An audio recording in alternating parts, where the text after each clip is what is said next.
is the Citi Breakfast Show, the city's biggest conversation.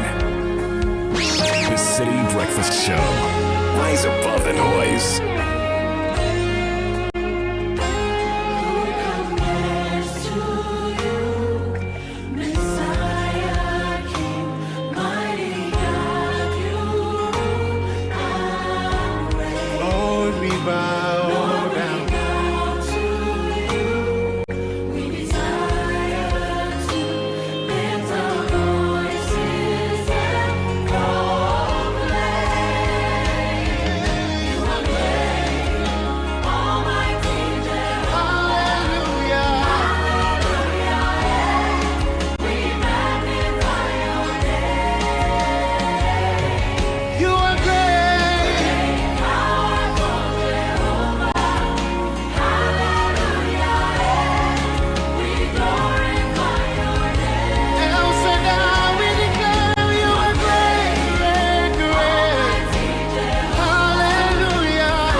You are great, Almighty Jehovah.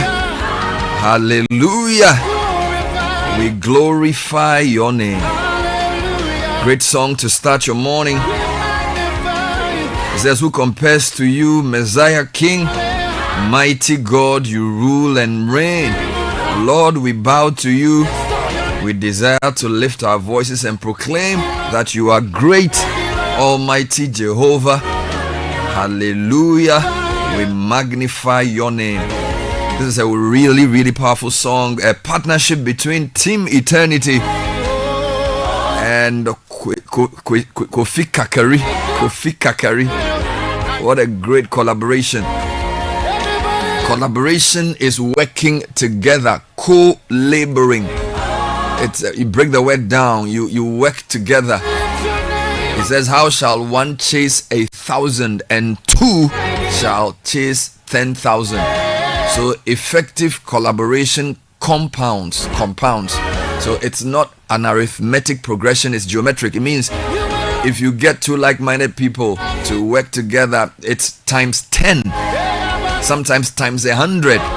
So finding the right partnership is critical for business success. There's a limit to which you can get to yourself. There's a point in which you need a partner. Partnerships are great catalysts for transformative leadership. So one shall chase 1,000 and two will chase not 2,000 but 10,000. I like this. So effective collaboration compounds. One of the modern day wonders of our world is called compound interest. Go back to your notes. I think this is JSS 2 or something, and go back to the formula for compound interest. Now, the principle is it's more beneficial to start investing 100 cedis in your 20s every month than it is to invest 1,000 cedis in your 50s. You know what I'm saying? So if you start with 100 cedis in your 20s, the power of compounding will mean that by the time you are 30, by the time you are 50, 30 years after that, the amount you would get will be far much more than if you started age 49 with 1,000 cedis every month. It's too late. So the power of compounding is something we all have to teach. And this is true not just in finance, it's true in business partnerships, it's true in ministry, it's true in marriage. So you find the right partnership to boost your momentum. Oh yes. And Business Sense is brought to you by Access Bank. They're looking to partner you. Deposit your money in your existing current or savings account, and it can reach many thousands. In fact, we have a jackpot of over 500,000 cedis in cash and other amazing rewards like gadgets, iPhone 6, Chromebooks, PS5s and more. We have 4 mini monthly draws. We call it Fakitwa Beji Kesie. Promo running from now till September. So we have a long time to do this in partnership with the NLA on the Caritas Lottery platform. Terms and conditions apply. Call 0800 004400. So don't forget the key word for the morning: effective collaboration. Yes, sir. Compounds. Yeah, man. Compound interest. Powerful thought. Amazing. Coming up next, the newspaper review. Caleb is back from his gallivanting in Kenya, Rwanda, and all those places. Yeah, man. I'm sure he brought some. What's the most effective Some thing? tea, some coffee, a lot of that, yeah, and some roses. I hope you took them. I hope you also gave them chocolate, because yes. You can't go and bring tea. So I give the hotel receptionist, all the people, chocolate. I even had some. It was too much, so I brought some back. And then they gave you tea. I had some tea, some coffee, and you know they have some of the best roses in the world. So roses. I had the stocks, the curtains. I know you like flowers. Yeah, so I propagate them a bit. But you're excited this morning. Liverpool has won, so you're in good spirits. You know, you have the power of anticipation.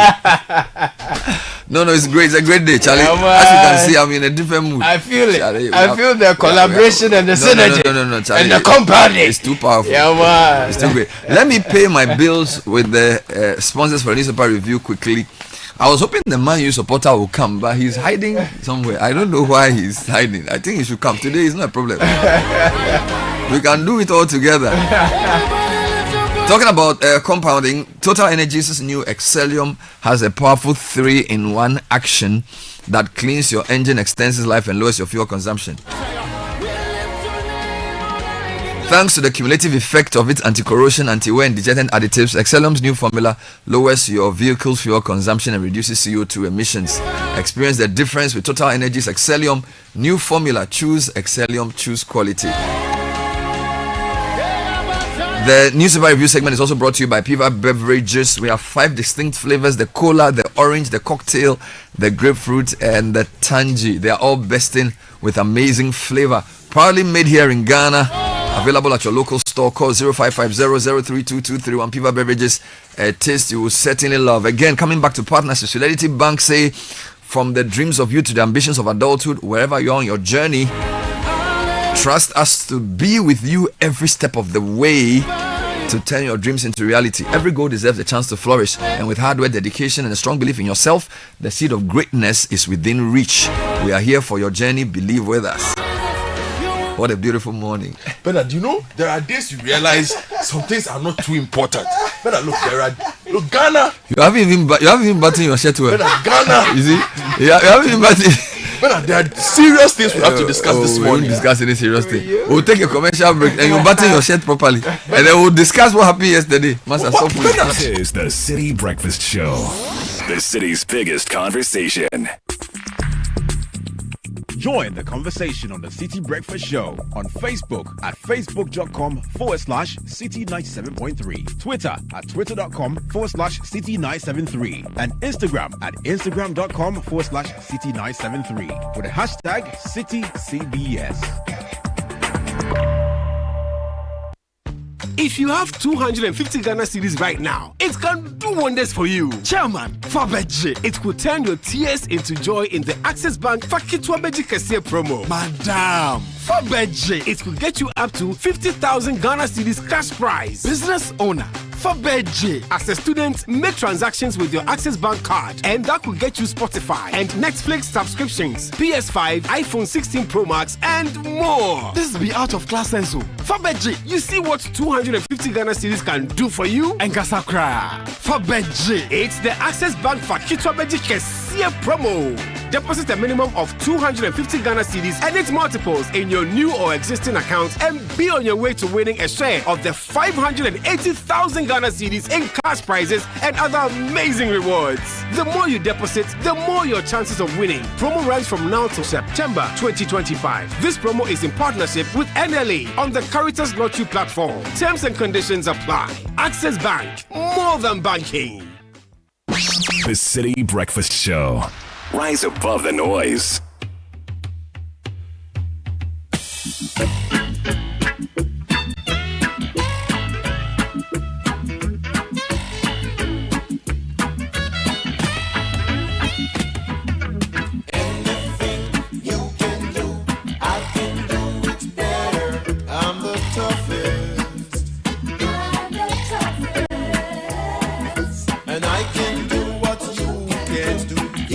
Try to do what I do, I'm the toughest. Stop from doing wrongs, change your foolish plans. Stop from doing wrongs, live up like a man, I'm the toughest. I'm the toughest.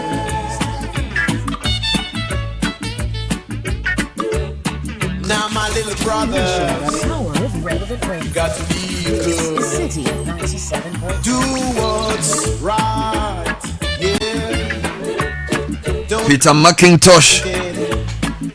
take what's yours. Take what's yours. There'll be no fuss or fight. The debate is over. And I say, As I was saying. Oh my God.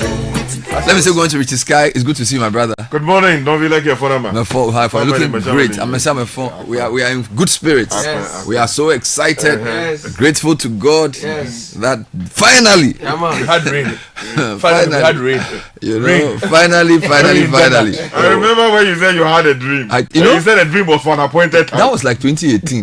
So I woke up someday with a dream that Liverpool had won the league, and this guy said I had drunk Aliha, so I should just come. Oh, seriously, He didn't deliver. Charlie, I had it. Charlie, And you see, sometimes when you dream, the dream is not for now. I told you that this guy said, "Oh, Aloski will drink something. Wake up, say he have dream." This guy. No, congratulations, my brother. Liverpool is now the most Congratulations. successful football club in the whole of England. Thank you. When you put everything together, 20 league titles, we've won Champions League 6 times, FA Cup I think 10 to 12 times. You know, Carabao. I mean, there's no argument anymore. I mean, you don't mention all. and You some just people, say etc. and some people are on a 30-year journey. They've done like 12 years of. It's left with 18 years before they will come back. By that time, you and I are old men. Our grandchildren will be looking at our grandchildren playing football. Then you say, "Oh, Charlie, you remember the last time Alex Ferguson won 2013?" And you say, "Oh, Charlie, it was long ago." Then you say, that's the same thing that happened to us." So, Godfred, I want to just thank you for being a good friend. I don't even like football. I don't even like football. You don't like football? Girlfriend is concerned about the fields around Abuja. Yesterday I was reading my Bible. Really? Yeah. At what time? Around 3:30 p.m. I started around 1. And then I finished around 5. So even the one with Semenyo you didn't watch? No, I was reading my Bible. I was making notes. You were making notes. It's a good time to get in. You know, the week before you had accused me of backsliding. So I was trying to catch up. So yesterday I read my Bible. You didn't watch television. Football is not that important when I you don't know what salvation. That's salvation. No, we are going to heaven. The Ghanaian Times says this morning, localizing natural resources, exploration management, Framework out soon. This is according to President John Dramani Mahama, who has a beautiful shirt on this morning on the front page of the Ghanaian Times. Also, on the front page, grant amnesty to dismissed aggrieved MPP members. Kennedy Ejapong is talking. There's so much happening within the MPP. And then soldiers allegedly open fire on mourners, killing one and injuring 3 others. Front page of the Daily Graphic this morning. Boko conflict is national wound. Let's treat it with urgency. This is coming from Nei Gati, the 7th Chancellor of the University of Education, Winneba, Canada, Japan, and this call for amnesty within the MPP on the front page of the paper. Over 50,000 teachers receive promotions. Okay, IMF chief praises Ghana's latest economic reform efforts. Let me take you to the Ghanaian publisher. Arrogance, cost of living, sank NPP. This is quoting Baumia, the 2024 flag bearer of the NPP. Also on the front page, 4 parties to demonstrate against CJ suspension. We hear some have walked back what they were thought to have their support for the thing. And then also something here that says huge attendance at second Ophir Market Day. Samir Uku pledges loans and extension services. Well, the Ghanaian publisher's other cousin, the new publisher, is here this morning. Also with the headline dedicated to Dr. Mahmoud Bawumia's comments over the weekend. It says there's a quote here: 3 days to election day, we increased the price of fuel. Hey, did you want to win or wanted to lose? The drivers were angry. 3 days to the day of voting. Well, but the government doesn't increase fuel prices. Well, I'll give you I don't details. know where he's going with that. I'll give you details. 56% of Ghanaians will support coup d'etat. That was a very worrying piece of information that came out over the weekend. Let me take you to the Herald newspaper. Nitiwul's $8.8 million Soviet scrap armored vehicles put Ghana soldiers in danger. UN mission embarrassment suffered as calls mount for audit. Also, whistleblower exposes flaws in FDA's response to drug peddling scandal. Okay. Another story here on the front page says Marietta Brew pledges visionary leadership as new chair of UG Governing Council. Congratulations to her. And Mpraiso MP slams NPP leadership for hiding Mike Okwe report. Okay. Front page of the Daily Post. Randy Abbey discovers mess NPP left at Cocoa Board. There's a photo of Randy Abbey on the front page of the paper. Akufo-Addo's governance style has landed CJ in this quagmire. This comment attributed to one Benjamin Kofi Kwashi, who is the chair of the NDC Council of Elders in South Africa. The Chronicle says this morning, Eugene Boachi entry. Baumia has proved me right. E-levy failure to reshuffle DDP caused MPP defeat.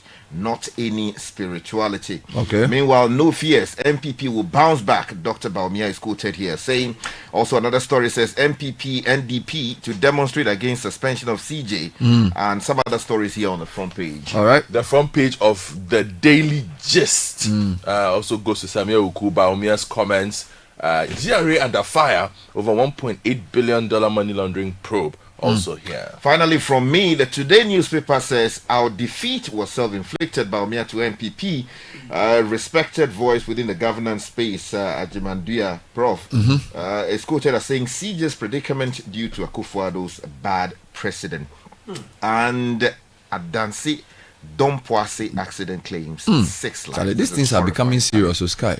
Oh God! The accidents Maliba are. has to do something in that space. Yeah, It's there has to completely be something drastic. Yeah, because the road crashes are becoming too many, and you notice maybe it's in the night, some curve. You know, there's always something. Finally, from me, Bernard, the News Center's front page. Okwe report findings revealed.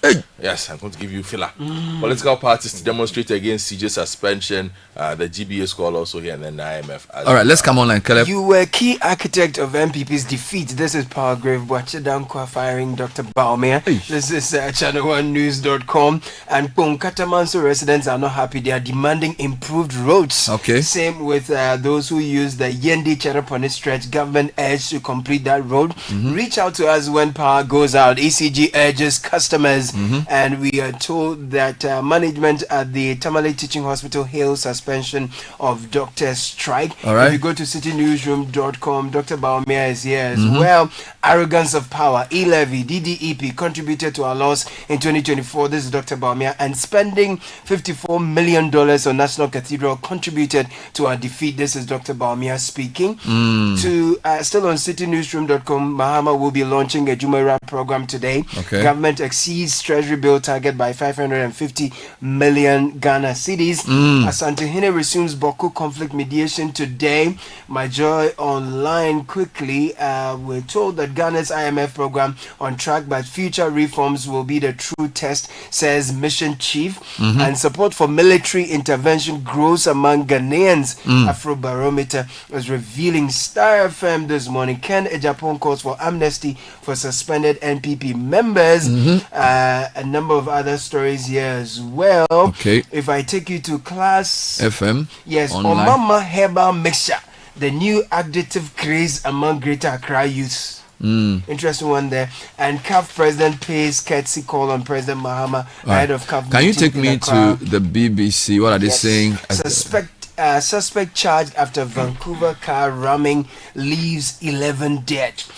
And we're told Trump thinks Zelensky is ready to give up Crimea to Russia. Okay. And then sorrow and fury among Vancouver's Filipinos after attack on festival. There are signs Trump could be ready to retreat on tariffs. And if you go to CNN quickly, Trump took the U.S. economy to the brink of a crisis in just 100 days. And Canadian Filipinos mourn after car ramming attack on their communities. All right. I want to start with the MPP. There's a lot of interesting angles. So if you go to the news center, they are talking about the Okwe report findings revealed. Yes. But if you go online, we see a number of stories about what Dr. Baumia has been saying in relation to the National Cathedral, contributing to their defeat, arrogance of power, ELFE, DDP. So let me start with you. They've been saying the same things. And, summarize it for me. Yes, so give me if the you go highlights. to the news center on page 2, story written by Elvis Dark reports that the Okwe report has provided a frank, detailed assessment of the factors that led to the New Patriotic Party's crushing defeat in the 2024 general elections. In a wide-ranging reflection, the report identified several internal and external pressures that led to voter discontent and anger, culminating in the party's defeat. So goes on. So you mean Elvis Darko has the report, or his The report is a printed only one, so how did it? Yeah, because if you look at the paper, he has sort of given highlights. Yes. So basically, a lot of the people who spoke over the weekend were speaking based on what they had seen. In the So report. is if he you go quoting what they said or quoting what's in the report? No, he's quoting what they said. So this is attributed to Justin Kodiaf's report. Now, For the reason example. why I'm making this point is if you go to the Daily Gist, they're also saying that Baumia opens up and spoke based on the Okwe report. I get it. Yes. So Justin Kodiaf's report spoke about crashing economic leadership, spoke about the e-levy on paid workers, timing of fuel prices, consequences of ignored warnings, internal disunity and public infighting, neglect of grassroots members, National Cathedral, unsatisfactory anti-Galamsey fight. The reason I'm confused is that if you go to the Herald, the front page is quoting an MP, chastising MPP leadership for failing to share the details of the report. Yes. So now let me read what the Daily Gist says so that you can get perhaps full context. where they are coming from. So in a rare and candid admission, the 2024 presidential candidate of the NPP, Baumia, has laid bare the painful truth behind the party's crushing defeat in the 2024 general elections. Speaking at a post-election thank you tour at Takoradi Technical University on Saturday, Dr. Baumia addressed party faithful openly and confessed, after almost 8 years in power, arrogance crept into our leadership. We ignored the voices of ordinary Ghanaians and even our own grassroots. He also then goes on to outline very similar points to what Justin Kodia from Pong also made. Sky. Okay, so just to deal with the issues on the table for now, Mpriso MP slamming MPP leadership for hiding Okwe report. The Herald has that story, and somewhere in the story, they say that in a strongly worded post, OPK, the name is, David Opoku, criticized the General Secretary, stating, quote, surprisingly, the same party of which we are all integral members charged the committee to investigate the reasons behind our electoral defeat. When the committee visited the Mpriso constituency, I rushed down to meet with them and immediately returned to Parliament to fill my duties. That is how seriously I took the exercise. Now that the committee has completed its work, not even a communique has been issued to share the extensive, the executive summary of its findings. Instead, we are being invited to submit proposals for constitutional amendment. Proposals based on what data, on what facts, on what diagnosis. Well, he is taking the party on. There are two more angles here. Yes, and quickly though, if you go to the Chronicle, one of the clearest voices we saw during the ATMP's revolt. Eugene Boakye-Ntwi. Yeah, he's speaking here. Now, the immediate past member of parliament for the Subin constituency, Eugene Boakye-Ntwi, says reports being attributed to former Vice President Mahmoud Bawumia, the MPP lost the 2024 elections as a result of arrogance of power, e-levy, and domestic debt exchange program, amongst others, have vindicated him. So he goes on to talk about a number of things that he raised ahead of the. But what is interesting is that he had also raised other points, which Dr. Bawumia doesn't seem to agree, because, for example, Dr. Bawumia is saying that he didn't think his religion played a role in his defeat. If you listen to Eugene Boakye-Ntwi in some interviews in the past 2 months, he has made those points too. So while they may agree on DDEP and e-levy and co, there are still other issues that are not clear. Now let me come to Palgrave has an angle. I got that here. You were a key architect of MPP's defeat. Palgrave Boakye to Bawumia. Story by William Na on channel1newsroom.com. Dr. Palgrave Boakye Dankwa, former government spokesperson on governance and security under the Akufo-Addo administration, has criticized Dr. Mahmoud Bawumia, accusing him of being a key architect behind the factors that led to the NPP's defeat in the 2024 general election. Here's a quote. Bawumia was not a bystander, but a key architect of the government's economic policies, yet he now portrays himself as a mere driver's mate to evade responsibility. This narrative contradicts his earlier boast of the NPP's achievements, such as the Nation Builders Corps NAPCO, which he championed but later collapsed due to non-payment of stipends, leaving thousands of youths stranded. Similarly, his silence on the non-payment of caterers under the school feeding program and workers in the afforestation program further exposes his inconsistency in addressing government failures. It goes on and on. I think all of these things are completely unnecessary. Look, you have just lost. You lost. Let me finish the last one. I mean, put your house in order. It's normal. It's normal. When people are hurt, it happens. It happens every time. Japan is on page 13 of the Daily Graphic. He's calling for amnesty for former party members. He has urged the party's leadership to grant a general amnesty to all party members who were dismissed or who left the party due to internal strife as part of the party's rebuilding exercise. He specifically pleaded for such amnesty for the suspended former national chairman of the party, Paula Foko, former presidential aspirant Alan Kojo Chamati, and the former national women's organizer of the party, Otiku Afisa Jaba. Let me take you now to the Ghanaian Times. There's a very troubling story on page 3 of the Ghanaian Times. Soldiers allegedly opened fire on mourners, killing one. I brought that story on Friday, or was it Thursday? So it's good you brought it again. This happened in one of the mining communities. Yes, the Nyinahini. Yes, so it's good. It's good. Ghanaian the Times has also come onto this story. It happened, I think, Wednesday or Thursday. Yeah, what is troubling is that the soldiers apparently saw someone wearing a military uniform, ask him to remove it. It was a serious thing. I am asking for the military to send a statement on this, and also to arrest the soldiers who did that and take them through the right process. Well, I've heard the Ashanti Regional Police Commander say he will arrest them. It is completely unacceptable. Now let's go to the CJ. Yes, well, let's talk about the CJ on page 3 of the Daily Gist. The Ghana Bar Association president is pushing for a public hearing in the Chief Justice coup saga, as reported by Daniel Bampo. Ifwagati has proposed that the ongoing proceedings concerning the petition to remove the Chief Justice be conducted publicly, despite constitutional provisions mandating in-camera hearings. Speaking at the media review conference of the bar at the Labadi Beach Hotel in Accra at the weekend, Gatti emphasized that current circumstances demand greater transparency to protect the judiciary's image. Quote, despite the constitutional provisions that say the proceedings should be held in camera, the current circumstances where the petition and all matters related to it are in the public domain may serve the country better if the matter was held in public. Also, on page 2 of that same paper, says that NDC... No, hold on. Let's stay with the CJ, a few more angles. Well, if you go to the Today newspaper, there's a story that CJ's predicament due to Akufo-Addo's bad precedent. Professor Jimendua is speaking here now. Yao Techi says the former UN senior governance advisor, Professor Bafo Ajimandria, says the actions of former President Nana Addo Dankwa Akufo-Addo have opened the floodgates for the removal of important high-profile office holders in Ghana. According to Professor Ajimandria, who believes in the separation of powers, cases involving top officials of different arms of government must meet a high threshold before any action to remove them from office. Now, for him, various options could have been explored in dealing with such matters rather than being a conveyor belt to forward petitions to the Council of State to have officials removed in a manner that may undermine other forms of. Still on the CJ, Bernard blames CJ petition woes on Akufo-Addo. NDC's Benjamin Kwashi, he's the chair of the National Democratic Congress Council of Elders in South Africa, as Government earlier mentioned. He has blamed the petitions against the Chief Justice and the ongoing investigation on the actions of the former Akufo-Addo government. He was speaking in an interview.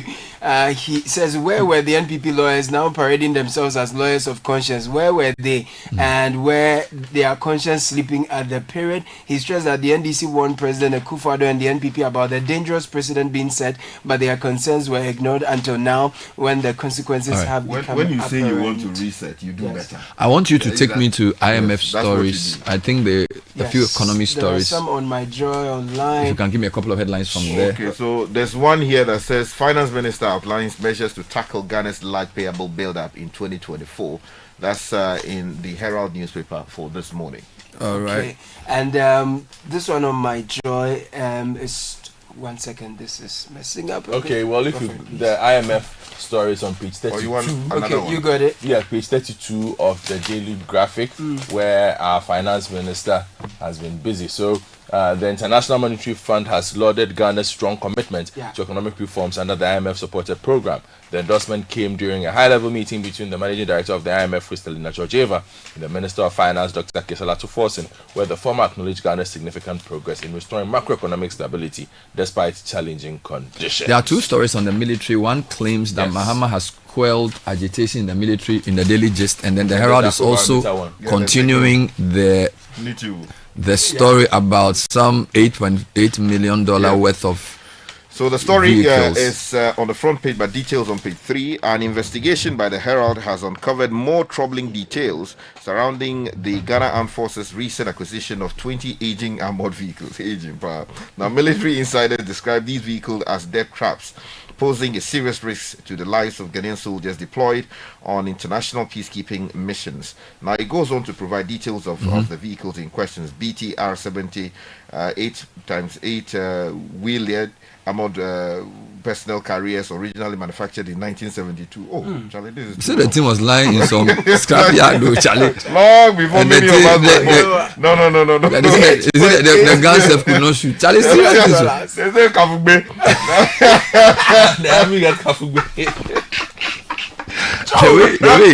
The way he described, if this is true, but the thing. The technical reports and confidential military documents obtained by the Herald reveal that the APCs, now over 50 years old, are plagued with mechanical and structural deficiencies. Charlie? I mean, really. Is serious? No, I think we need to look. This is the second story he's done on this. Yeah, the vehicles suffer from oil and lubricant leakages, frequent engine overheating. Those are problems we see on our ground after limited use. Manufacturing more functioning brake and clutch systems, blurred vision blocks, missing side mirrors, and defective rear cameras. Alarmingly, they also lack intra and inter-vehicle communication systems, leaving troops effectively isolated during operations. Now, this is serious. I think we need to investigate this. All right. Let me stay with the military and Afrobarometer. Yes. Then you do you have ECG. the Afrobarometer story, or I should give it to you? Give it to me. Okay, on page 3 of on page 2 of the new publisher, as high as 56% of Ghanaian adults from the ages of 26 to 35 have said they would fully support a military takeover of government if democratically elected political leaders continue to fail their mandate and abuse their office. This is coming from the 24 Afrobarometer report. The report also revealed that when 52% of Ghanaian youth in the age range of 18 to 25 years also endorse a military takeover, under the same circumstances. The disturbing report is a wake-up call to the increasing disillusionment among Ghanaians and the loss of confidence in democratically elected regimes, as only 47% of the total respondents were opposed to a military takeover. We are also consuming a lot of propaganda from the north, for the northern part of It's true. Yeah, because all kinds of claims are being made. Then there's no way. A lot of people don't verify. They just share it. Just yesterday, I was reading the IMF's agreement with the Traore administration. Burkina Faso. Yeah. Meanwhile, when you go on social media, they say he has taken national. Basically, I don't even know which one is true, which one is not. Maybe we need to do a job to fact check those points. Two highlights. Otunfo starts Baku peace process on Tuesday. Correct. Baku is the front page of Daily Graphic, and then ECG has been speaking on power outages, and they're saying report faults. Yesterday we put them on news to ask why the light is going off, and they say they are localized issues. So Charles Ni Ayiku is the external communications officer at ECG, and he is saying that people should reach out to them. He's apologized to all those who've had challenges in the past, and he's saying they are working around the clock to address. Thank you, gentlemen. That was a newspaper review. Coming up next is the City Business News.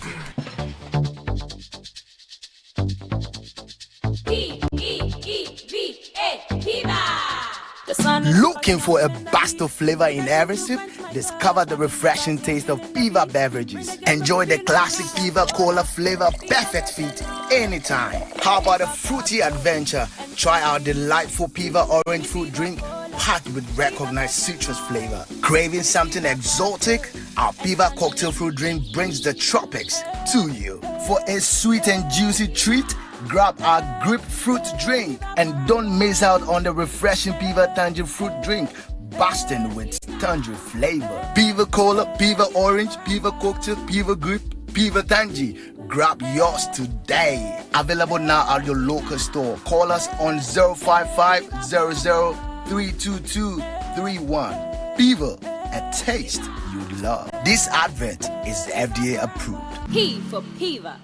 Oh, jump on now. Go. Ugomi, at what time will you come back where I don't hear the sound of your car? Why you buy new car? No, I not change my car. It be the same ride. It be the fuel way I change. Way one shouts it. Ever since I started using the all-new Excellium Premium Fuel, fortified with 3-in-1 action. Oh, Joe, now my car they run like electric car. No, it's so. This is the type of fuel where they want to. Because now engine they cost. Where they want for way if I buy it, it go protect my engine. And with the small way I buy, I go drive, sir. Absolutely. It's like strapping a turbocharger to your engine and giving it a protector. And what they bust my mind, Seth, be the 3-in-1 action, no? Excellium, they prevent up to 99% of deposit. It be anti-wear, some be anti-corrosion. Won't pay when I open there. Hey, so where can I find this magical fuel? Just head over to any Total Energy service station and your car will thank you. Hey, then make a finish my gobe fast, then rush go Total Energies. My friend, but why your hand my gobe inside? I give you info. Make a fill the gobe too small. Go. Excellium is designed to protect your car engine, decrease fuel consumption, and lower CO2 emissions. Don't say fuel, say Excellium. Choose Excellium, choose quality.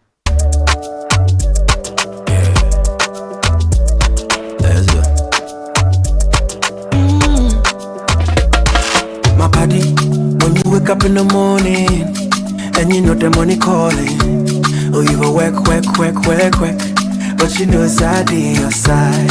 If I believe with us, if I hold my hand and believe, cause you know it's out in your side. And when you dream, no say I live for you. And when you hustle every day, many wanna go. Anything you do, I live for you. Many want. If I believe I live your side, fidelity. If I believe with us, fidelity. If I know I live your side, fidelity. This is the City Breakfast Show, the city's biggest conversation. City Business News with MTN and EcoBank. Nashi Kassis is here with the details. Good morning. Morning, Bernard. Hello and welcome to the breakfast edition of the City Business News, proudly brought to you by MTN, Goil and EcoBank. I'm Nashi Kasisa. Coming up, Market analysts forecast inflation for April 2025 to further ease to 21.8%. Also coming up, government exceeds Treasury bill target, surpassing it by over 550 million Ghana cedis. And later, container trucks drivers lament how deplorable roads to Tema Harbour are crippling port operations.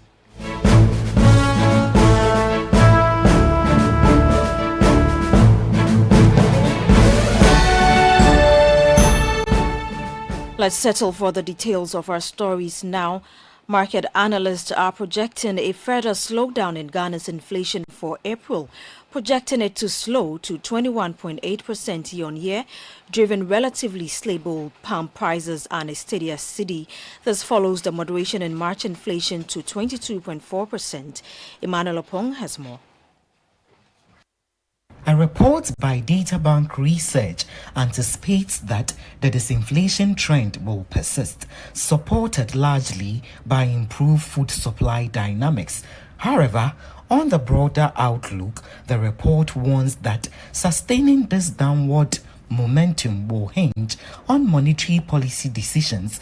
It cautions that any premature interest rate cut, particularly at the upcoming May 2025 meeting, could reverse the gains, despite the policy rate having been raised to 28% in March. Prolonged monetary tightening, fresh costs push inflation pressures by amplifying lending rates across the economy.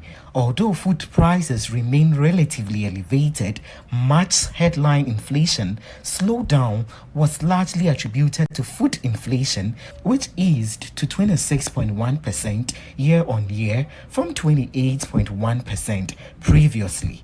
Meanwhile, the World Bank is forecasting Ghana's inflation to further decline to 17.2% in 2025, slightly higher than the IMF program target of 15%. That was a Business Desk report filed by Emmanuel Opong. Now, the government has exceeded its Treasury bill target, surpassing it by 550 million Ghana cedis. The latest auction results from the Bank of Ghana reveal that while the government aimed to raise 6.14 billion Ghana cedis, it received bids totaling 7.26 billion Ghana cedis. Despite this, the government rejected 570.64 million Ghana cedis in bids. There's more in the following Business Desk report by Daniel Odumensa. Per the data, out of the 5.32 billion cedis in bids tendered for the 91-day Treasury bill, government accepted 5.21 billion cedis. Also, 182-day bill attracted 1.56 billion cedis in bids, out of which 1.29 billion cedis was accepted. The 364-day bill attracted 381 million cedis tendered, 192 million cedis accepted. However, interest rates remain largely stable on the yield curve, averaging between 15 and 18%. The yield on the 91-day bill edged down slightly to 15.32% from 15.45% the previous week. The 182-day bill rate also dropped to 16.03% from 16.18% the previous week. The 364-day bill fell to 18.37% from 18.62%. The decline in the rate continues to reflect government's effort to cut borrowing costs. In the next auction, the Treasury aims to raise 6.32 billion cedis. You had Daniel Odumensa with that Business Desk report. Moving on, the Electricity Company of Ghana, ECG, is urging customers to promptly report any power cut they experience. This comes amid growing complaints of intermittent power outages, particularly in Accra. Speaking on Channel 1 Newsroom, the ECG's General Manager for External Communications, Charles Ni Ayiku, assured that reported issues will be resolved promptly.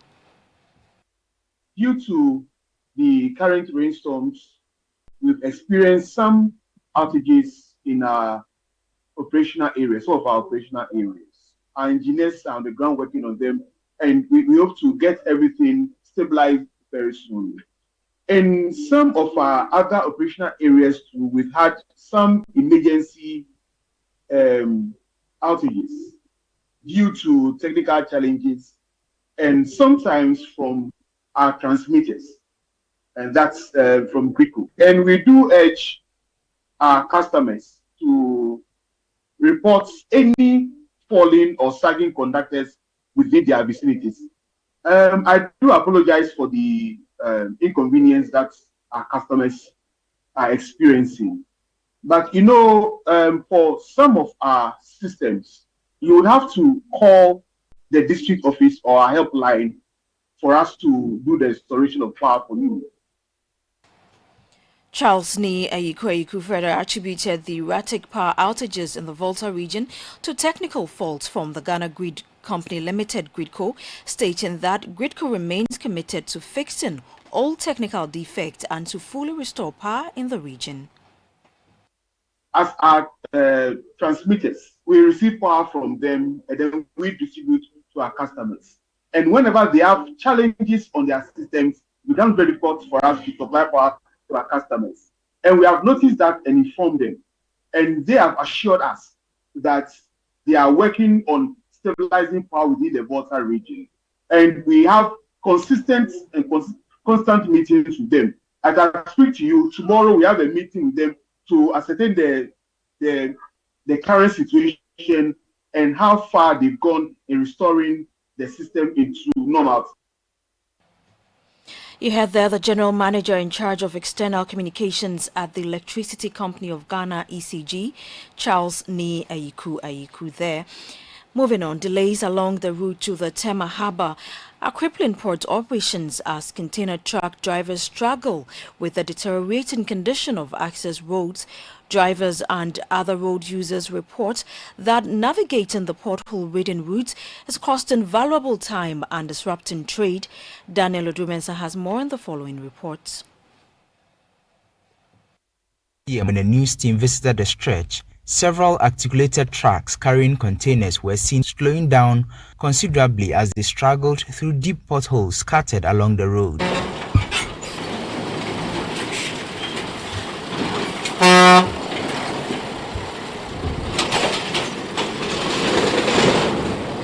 Sibamoro, a long-time user of the route, was spotted assisting his relative in moving a truck that had become stuck in a pothole. He expressed deep frustration over the road's condition, describing how it makes commuting extremely difficult.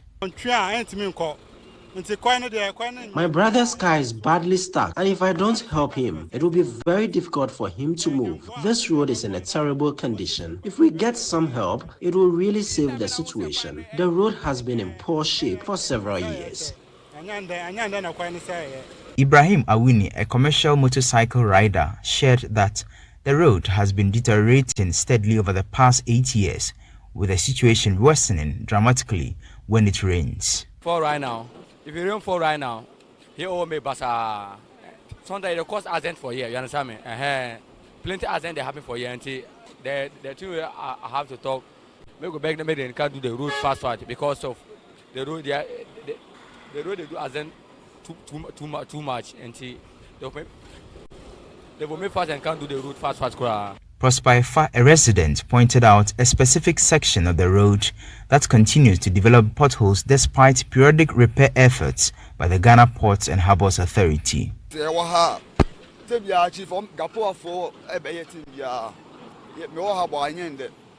From Mankradi to this stretch, it's hard to pinpoint exactly what causes the road to deteriorate so bad. I have lived around this harbour for over 20 years, and even when contractors carefully fill the potholes with gravel and seal them off nicely, the road quickly returns to its poor condition. They urge the government to act swiftly and fix the road to prevent further hardship. But the way the car is spot here, Master, is too bad. It's too bad until they watch here and do the road fine. Because if they can't do the road fine, always here will be. Meanwhile, the Department of Urban Roads has announced that plans are well advanced to rehabilitate the stretch. You heard there that report filed by Daniel Ojo Mensah. Now let's have a quick market check on the currency brought across some forex bureaus. And the dollar is going for 15 cedis, 85 pesos. The British pound is going for 20 cedis, 40 pesos, while the euro is going for 17 cedis, 30 pesos. Remember that these are the rates being offered by the forex bureaus to the public. And that's all for the breakfast edition of the City Business News, proudly brought to you by MTN, Goil and EcoBank. I'm Nashika Caesar. Many thanks for your company. Do have a great business day. Charlie, where are you? Boss man, I'm at the bank. Really? But your car is in front of your house. Bro, my bank on my phone, Charlie. Oh, how? EcoBank, bro. With EcoBank mobile app, I can do everything, anywhere, anytime. Listen, I just checked my account balance, paid Ahmed's school fees, and sent money to my grandma at Wale. Oh, wow. Wow. Masa, just download the EcoBank mobile app from the Google Play Store or the App Store, or dial *770# and be your own bank manager. Manager. Whether to pay bills or fees, to check account statements, send money across Ghana, abroad, and more, EcoBank mobile app has got it covered. EcoBank Mobile, making everyday people live everyday lives the EcoBank way. EcoBank, the Pan-African Bank. Hey, of course. You know we have been friends since childhood, and we always tell each other everything. Oh, Cynthia, I know that. And that is why you are my best friend. We even eat together, and I have spare keys to your room. I also know your phone password. Cynthia, don't I also know your phone password? Yes, so. But what about your Momo PIN? Hey, no way. Indeed, Akos. Your Momo PIN is your secret. Do not share your PIN for any reason or give your PIN to someone to send cash on your behalf. Debida, never give out your PIN or OTP as a means of claiming a so-called promotional prize won. Your PIN is like your toothbrush. It only belongs to you. Stay alert. MTN. This is the City Breakfast Show, the city's biggest conversation. So it's 12 minutes past the hour of 7. This is City Breakfast Show. Kickoff is next. Before that, City Business News brought to us by EcoBank. The money emergency number is *770#. Gives you instant access to loans, funds transfers, utility payments, airtime and data purchases and more. No need to panic when you find yourself in a money emergency. Simply dial *770# for solutions to your money emergencies. EcoBank, the Pan-African Bank. And the news was also brought to us by MTN Yellow Ghana. Exciting news for everyone looking to join the MTN family or grab an extra MTN SIM card. All MTN SIM cards are available for the incredible price of just 10 cedis. You heard me right, only 10 cedis. Head down to any MTN service center, Connect store, or nearest authorized community shop to take advantage of this fantastic offer. Remember to buy your new SIM card and get connected. All you need is to bring your valid Ghana card. It's that simple. Don't buy your SIM card anywhere else for more than 10 Ghana cedis. Experience the most amazing network when you join the Yellow family today. Kickoff is next, brought to us by Polytank. Don't be deceived. It's been 30 years of high quality work. Choose Polytank for guaranteed quality, available at the same price across the country. And in our partner shops, we have the Rambo, the Hippo, the Sumo, the Super Sumo. Durability assured. Polytank, the original, always the best. Papa no. By the way, Polytank does not request for Momo payments online. The Lesheho Don't Call Me campaign has come to you because you deserve financial peace. From now to April 30, we've reduced our interest rate just for you. Whether it's education, rent, or unexpected expenses, we've got the right loan to meet your needs. Simply WhatsApp or call 0270-040-799. Let's make life easier together. Act now before the offer ends. Terms and conditions apply. Lesheho, let's improve life. And the segment is also brought to you by Shell Helix 0W20.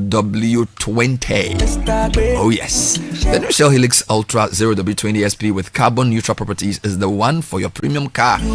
It's a fully synthetic motor oil designed from natural gas using the Shell Pure Plus technology. So if you want your classic car to run smoothly like a Ferrari for years to come, use the Shell Helix Ultra 0W20 SP, made for premium.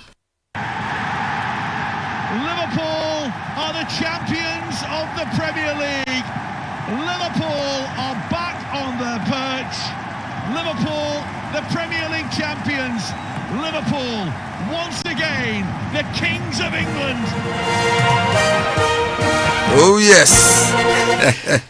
Liverpool, the kings of England. Yes, please. And that's how we will start kickoff on the City Breakfast Show. Kickoff is powered by Zonda Ghana, Politan Ghana. Shall go well.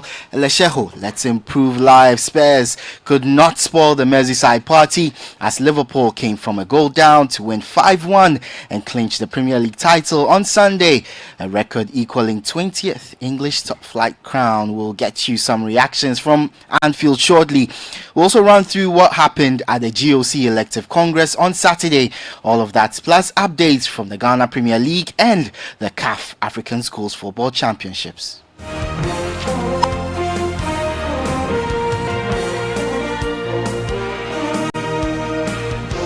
So let's start with the Ghana Olympic Committee Elective Congress, and Richard Akpokavi was elected as the new president of the GOC on Saturday, the 26th of April at the Accra International Conference Center. Akpokavi secured a commanding 44 votes, defeating his contender Michael Agri, who garnered 19 votes. My colleague Gabi Ofe has more. Richard Akpokavi was elected president of the Ghana Olympic Committee, securing a commanding 44 votes to defeat Michael Odum Agre, who garnered 19 votes in the GOC Elective Congress. This victory marks a remarkable turnaround for Akpokavi, who narrowly lost the 2021 presidential bid to then incumbent Benunu Mensah by just 7 votes. Akpokavi's leadership experience as GOC General Secretary from 2017 to 2021 has now paved the way for his 4-year term as president. Kofi Adams, Minister for Sports and Recreation, officiated a swearing-in ceremony for Akpokavi and other newly elected members. Having been elected to the office of the Ghana Olympic Committee to Commonwealth Games Association of Ghana, do in the name of Almighty God. Speaking after the election, Richard Akpokavi pledged to empower athletes and invest in women's sports. Athlete empowerment. The athletes' voices need to be heard clearly. On every committee, on the executive board, we must hear from, because we are there for the athletes. So that's very important. Also, women, building the capacity of women. We need to do that. There are very few. I know today we have 2 women also on the board. That's not enough. We need to do more for the women. And then what is important for me also is that there's too many disputes, too much, acrimony. We need to come together as one body, as a GOC team, so that we can build and plan for the next 4 years for sports in Ghana. Enes Danso, president of the Ghana Baseball and Softball Federation, was elected 3rd vice president of the Ghana Olympic Committee, securing 43 votes against Mohamed Mahadi's 19. Mauku Afajinu and Frederick Latte ran unopposed for 1st and 2nd vice president, respectively. For the 5 Olympic sports positions, Delphina Kwei, Ghana Swimming Association, George Lamte, Richmond Kwaku, George Tete, and Kamal Sule were elected. However, Prosper Harrisonado, General Secretary of the Ghana Football Association, fell short with 28 votes, missing a seat on the executive board despite a strong campaign. In his closing remarks, Minister for Sport and Recreation, Kofi Adams, urged the newly elected members to prioritize completing the stalled Olymp Africa Juvenile Sports Excellence Center at Amasaman, a key project for youth sports development. I've been given the responsibility. The Amasaman project, please, when you sleep and you have to keep awake, that should keep you awake. And let's see how we can complete it and put it into place. My colleague Gabi Ofe put together that report from the Ghana Olympic Committee Elective Congress. Away from that, the president of the Ghana Football Association, Keto Kreku, has been appointed as the 2nd vice president of the Confederation of African Football. Let's hear from CAF president Dr. Patrice Motsepe announcing Keto Kreku's appointment at a press conference in Accra on Saturday. Our 2nd vice president is homegrown. One of our most outstanding, and has made enormous to football in Ghana and on the African continent. And we are so proud that, when I arrived here, Ghana didn't have a vice president. When I'm leaving here, Ghana has a second vice president. Our brother Kurt, who's president of football here, is the second vice president of CAF. Dr. Patrice Motsepe is CAF president. Let's stay with football, and Ghana's under-15 girls team made history after beating Uganda in the final to win the 2025 African Schools Football Championship.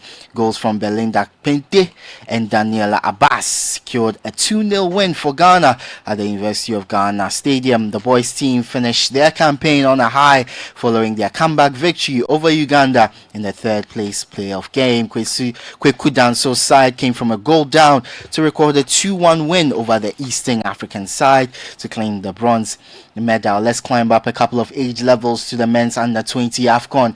Zambia and Sierra Leone played out a goalless draw in their opening game, while Egypt beat South Africa by 1-0 to the Ghana Premier League, and Kwame Opoku scored a brilliant goal to help Kumasi Asante Kotoko beat Ghana 1-0 and end their 4-game winless run in the league. It was Abdul Karim Zito's first game in charge of the Porcupine Warriors. Now to the Premier League in England.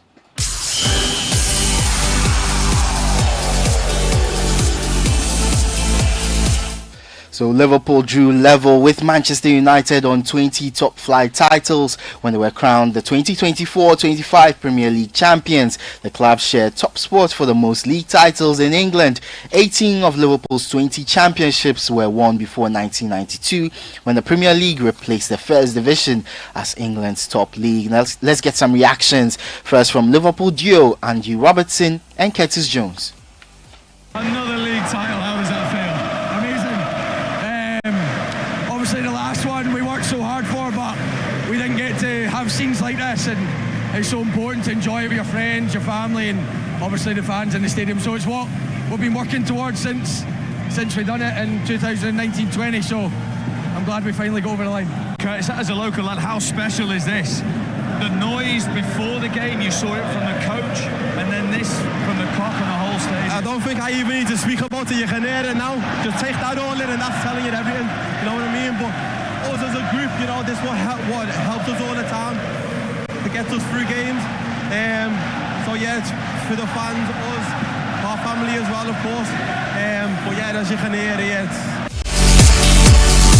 That was Liverpool midfielder Curtis Jones. Earlier you heard Andy Robertson. Now let's hear from Liverpool boss Arne Slot. It feels great, but I don't think I want to say a lot. The only thing I can do now is send my appreciation to Jürgen. So there we go. Jürgen Klopp! Yeah.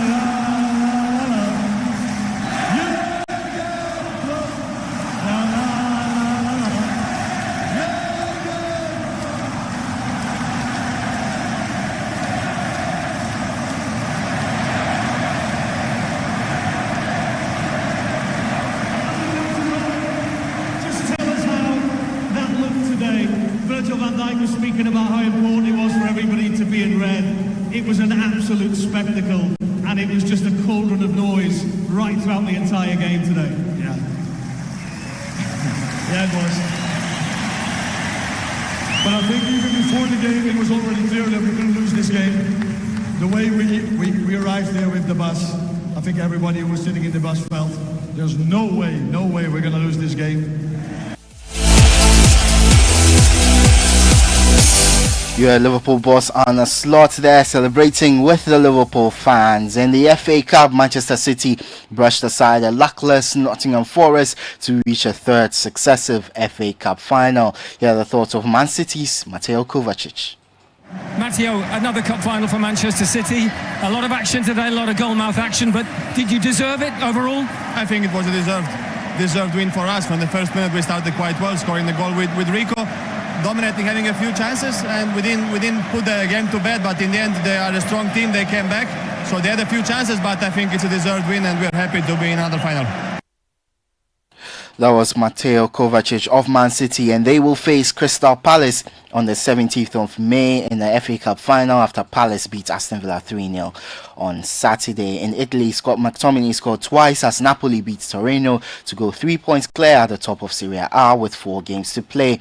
The Neapolitans took full advantage of Inter Milan's 1-0 defeat to Roma earlier on Sunday. Napoli are top of Serie A with 74 points after 34 games, while Inter, who have lost their last 3 games in all competitions without scoring, have 71. Should both teams finish the season tied on points, they will then face each other in a one-off match played at the home of the team with a better goal difference to determine the champions. In Spain, Barcelona beat Real Madrid in the Copa del Rey final 3-2 after extra time. Barca remain on course for a treble as they are 4 points clear at the top of La Liga and are in the semi-finals of the UEFA Champions League. And finally, in the NBA playoffs, the Minnesota Timberwolves are on the verge of booking a place in the Western Conference semi-finals after taking a 3-1 lead over the Los Angeles Lakers with a 116-113 win.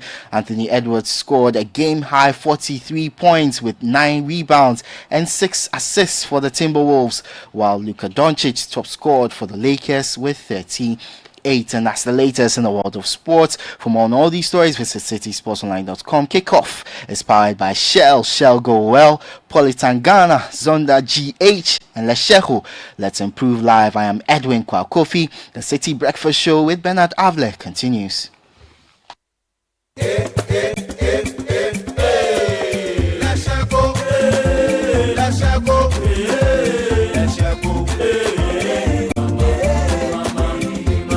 If you need unique services, innovative financial solutions, we deliver on our promise, cause we are number one.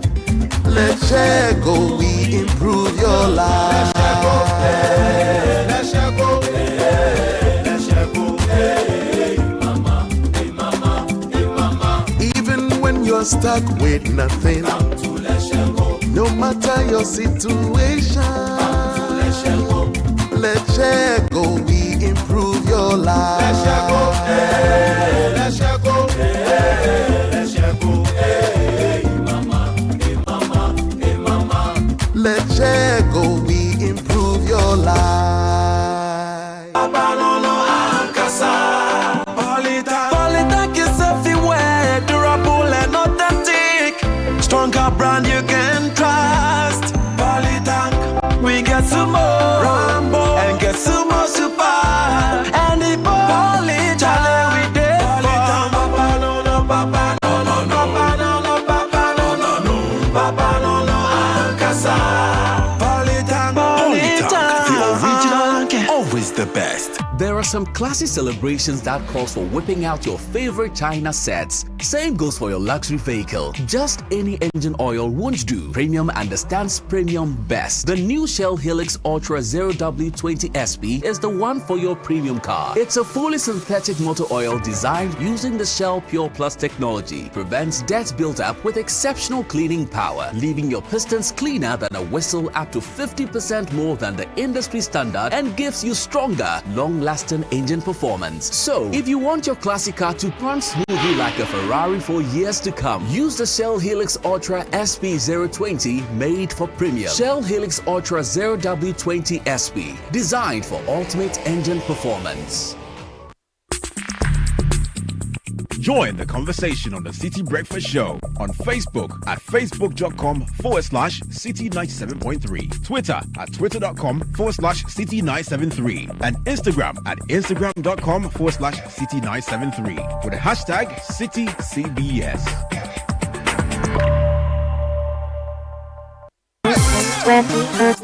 Level up your game with Samsung this Easter.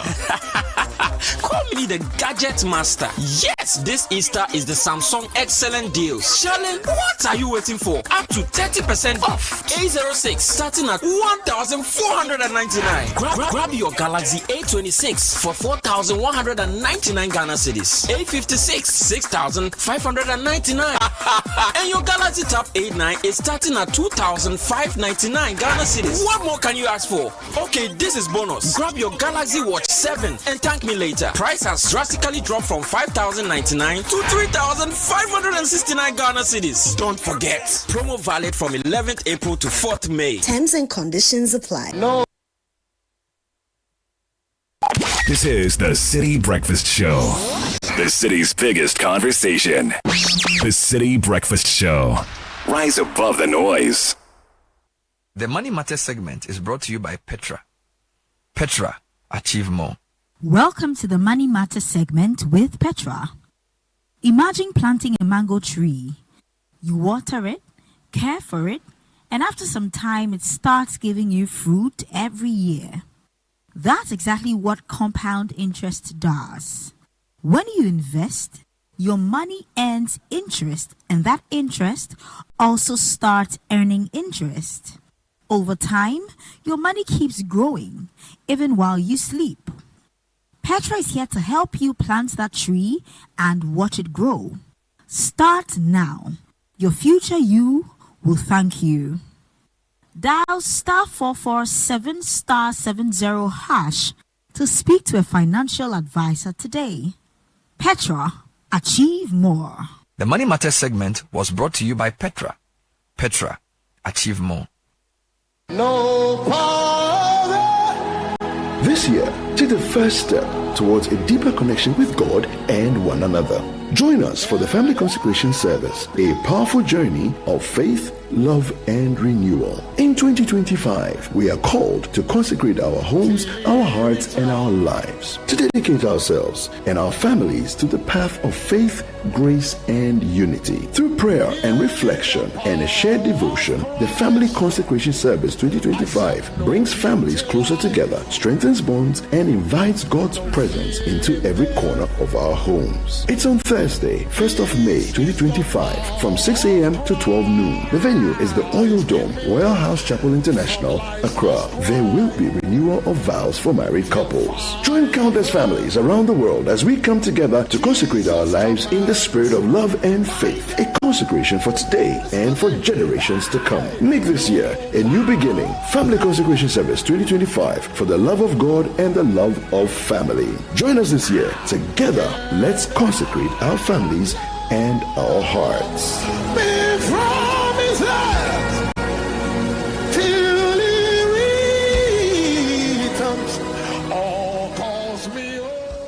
Football's magic never fades, even from the couch. The sound of halftime banter replays at the touch of a button. Sharing with my chosen crew, pure game magic. It's like I'm there, but with a better view from the comfort of my home. Priceless. From the March 3rd to April 30th, pay with your MasterCard, online or in-store, and stand a chance to win a unique priceless viewing experience of the UEFA Champions League final for you and your friends. MasterCard, proud supporter of non-stop and T&C Supply.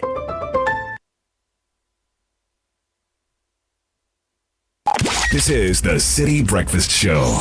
The city's biggest conversation. The City Breakfast Show. Rise above the noise.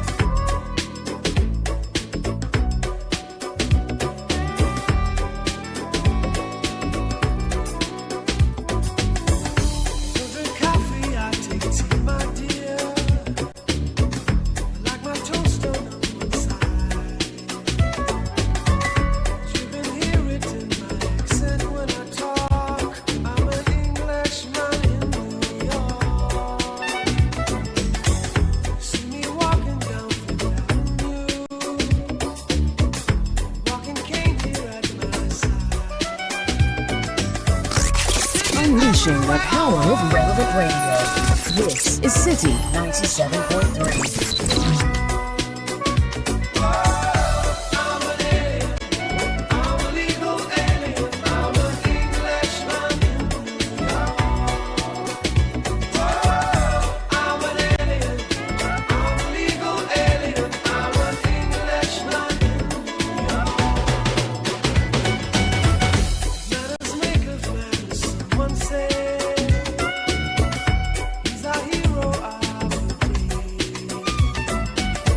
.35 on the City Breakfast Show. Today is a very interesting day. In the last hour of the show, we bring you a very exciting edition of EdTech Monday. I hosted that live with a conversation about having more inclusive classrooms, and I had some very, very intelligent people on the program. So we'll be doing that in the last hour of the show. And we've been following up. On Friday we did what did we do? We talked about three things. We were complaining about lights, there were road network and stuff. So we did a series of reports on various roads, and the road ministry say they are finishing a nationwide tour of the main roads, and they'll come on air to come and give a report on what they've seen and the state of financing. So we should just bear with them. I've been speaking to the ministry because CNR had done a lot of reports on roads, and they say they've been following. When the minister is done with his final tour of the road situation, he'll come and do proper conversation. So we'll have that. We've also been following up on the power outages, and I believe there was an interview with the ECG. The ECG seems to be claiming that there are localized faults leading to the outages. But the problem with that position is that the sheer number of places experiencing the outage makes it almost difficult to believe, because I mean, yesterday in Accra alone there were all kinds of Dansoman, Ajengano, Oyibi, then there's Volta region, Ashanti, it's all kinds of places. All of these are localized. So he was saying people should send information. I'll play the interview for you, maybe you can decide for yourself. I suspect the IES have a better position on this. They are saying they believe there are some gas issues. I think clearly there are some gas issues beyond this localized fault. So we'll deal with that to bring clarity, because I think people deserve to know so they can plan. So we'll bring you that shortly.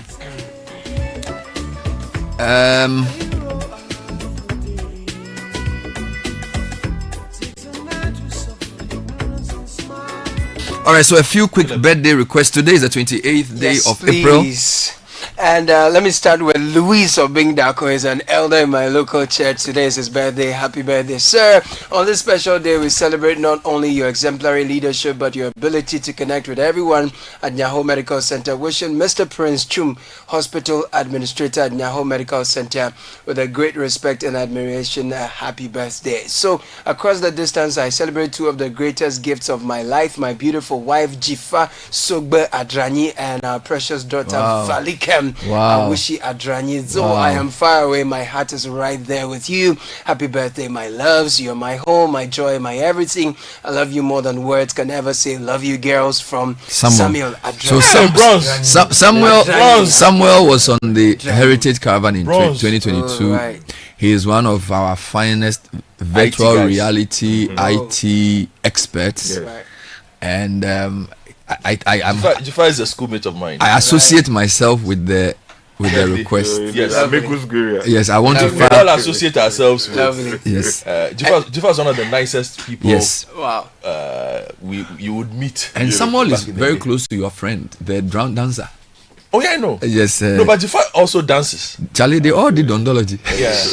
I mean, we saw Bronze when he was coming around the area. I tell you.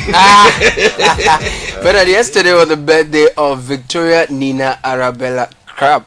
She's the mother of Council Clement Akapam. That's right. Wonderful. Yeah. Wonderful. So happy belated birthday to you. The mother of Habias Popom. Yeah, man.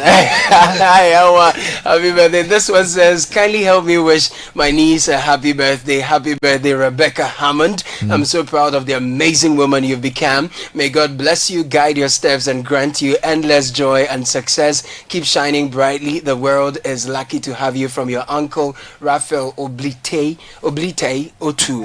Okay. And I want to also wish my very good friend Dr. Muhammad Muniru Husseini. He's now a full PhD in marketing. Happy birthday, my brother. Adisadel's own Muniru. Yeah, he clocked his PhD only a few months ago. Congratulations. Yeah, Muniru, happy birthday to you today. I like this song. Happy birthday from Philip Nilate to its belated one to brother Desmond Hudanu Bedi, a contractor on the Fancourt in Sawam Road project. He says, I wish you more blessings, long life, good health, and more cash. Congratulations to Apostle retired Francis Ofori-Aboa. Yesterday he launched his book, Titus, a Great Leader, happened at Burma Camp yesterday. Belated happy birthday to Council John Mark Bekoin. It was his birthday over the weekend. Wonderful. Bella, did you watch the funeral of the Pope? Ooh, bro. Yeah, I did. I was following it. I did. Is it like they rehearse it like every other day, in the lifetime, during the lifetime of the Pope, so that when it happens, they just move everything into they place. prepare for it. It's like so seamless. Yeah, man. The transitions on point. TV production super. Oh my word! I mean, it tells you that preparation counts. They did not take anything for granted. Everything was on point. So many lessons there. Yeah. Institutional memory, tradition, history, predictability, all of those things come into play. Excellence. And of course, exemplary leadership of the Pope himself. And then the whole process of choosing a successor. So I think it was a fantastic spectacle to behold. And of course, the man himself, the caliber of both he attracted at his funeral, says a lot about the kind of leader he is. Because you can be a pope who decides to do some things, but he was more unifying. He was very forward-looking kind of pope from Argentina, from a third world country, therefore also has a lot of legitimacy with the global south. I think he was a great ambassador. Whoever takes over has a big act to follow, because when you succeed a charismatic man who's so loved, you have to find your own space. I think it's one of the problems Ratzinger faced, because when you took over from Pope John Paul II from Poland, he was also quite extraordinarily charismatic. So Ratzinger was a bit old when he took over.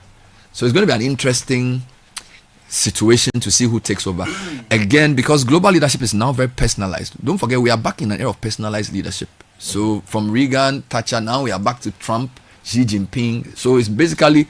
Even Ghana, I mean, you can say for many years we're thinking about building strong institutions, but now the emphasis on the man, who's the leader, who's the president. So if you look at even the way our leaders on the continent are depicted, so the Burkina Faso, they show the president, Ghana, Mahama. So it's more about the person and what he brings to the table. And for that particular reason, I think we should study the conclave very closely to see the personality that will take over. Because don't forget, personality is important in leadership. See, I'll give you an example. What just happened in football? All right, and I know you don't want me to go there, but I'll go there briefly. No, you've been looking for a chance. No. Give me 2 points. You see, I am of the firm view that transitions are important. Not even that. The person who leads is sometimes even more important than the organization he leads. Let me give you one example. And Godfrey, don't take this in the wrong way. Alex Ferguson, he was appointed Man U boss in the 1986. For 4 years, he didn't win anything. In fact, the year he won the first trophy was, I think, the last year Liverpool won the league. At the time, they were contemplating sacking him, and then he won a cup. I think so. And they said, let's give him another chance. Sky, when Alex Ferguson came to Man U in 1986 or so, 18, whatever, Man U had won only 7 league titles, and Liverpool had won 18. What's the difference between 18 and 7? That's 9. By the time Alex Ferguson was finished in 2013, Man U had won 20 league titles. Liverpool stayed at 18. Now, since Alex Ferguson left, Man U hasn't won any league title. Now, is it about the institution or the person? So I feel like sometimes we make it look... I think that the person who leads is very critical. So just I was talking about the Pope. When you listen to him, when you see his demeanor, when you see the way he talks, the Catholic Church is a strong institution. Powerful. Right? The Catholic Church will be there, but the man brought something to the church because of who he is, Benedict. you know, and then now Francis. His character, his charisma. And look at Liverpool. Klopp, he came. And in 6 years, he won the league once. He prepared a good succession. Look at Slot, he's won again. It's the person. So I think that we need to balance that carefully in Africa and not just buy hook, line, and sinker this idea that we just need strong institutions. Because you need noble men, strong people. You know what I'm saying? You need a certain personality. You need it. So Man U has Alex Ferguson. They will never get one. I mean, the institution is still there, but since the man left, the thing is not working. So how do you look at the United situation and say is there strong institution? It's not. It's the man. You can even say Chelsea when Abramovich, since he left, it's become a problem because Abramovich brought a certain personal touch. Like the day Asian did his foundation in Accra, Abramovich sent a message. I was at the program. I said, wow. You'd have thought you'd be on his yacht somewhere. He sent a personal message to support his. And I mean, Asian is just a good player. So it tells you that the personality and the personal touch the leader brings is critical. And I think in a certain development stage, we should not underemphasize or de-emphasize personality in leadership. It's very critical. It's very, very, very critical. Right. You know, in fact, you could even stretch that to the discussions in MPP, but I won't go there yet. Okay. Because if you look at even the whole discussion about what went wrong and how the party is trying to amend itself, you know, when you have a strong personality like Akufo-Addo leading a party, it's like Rawlings.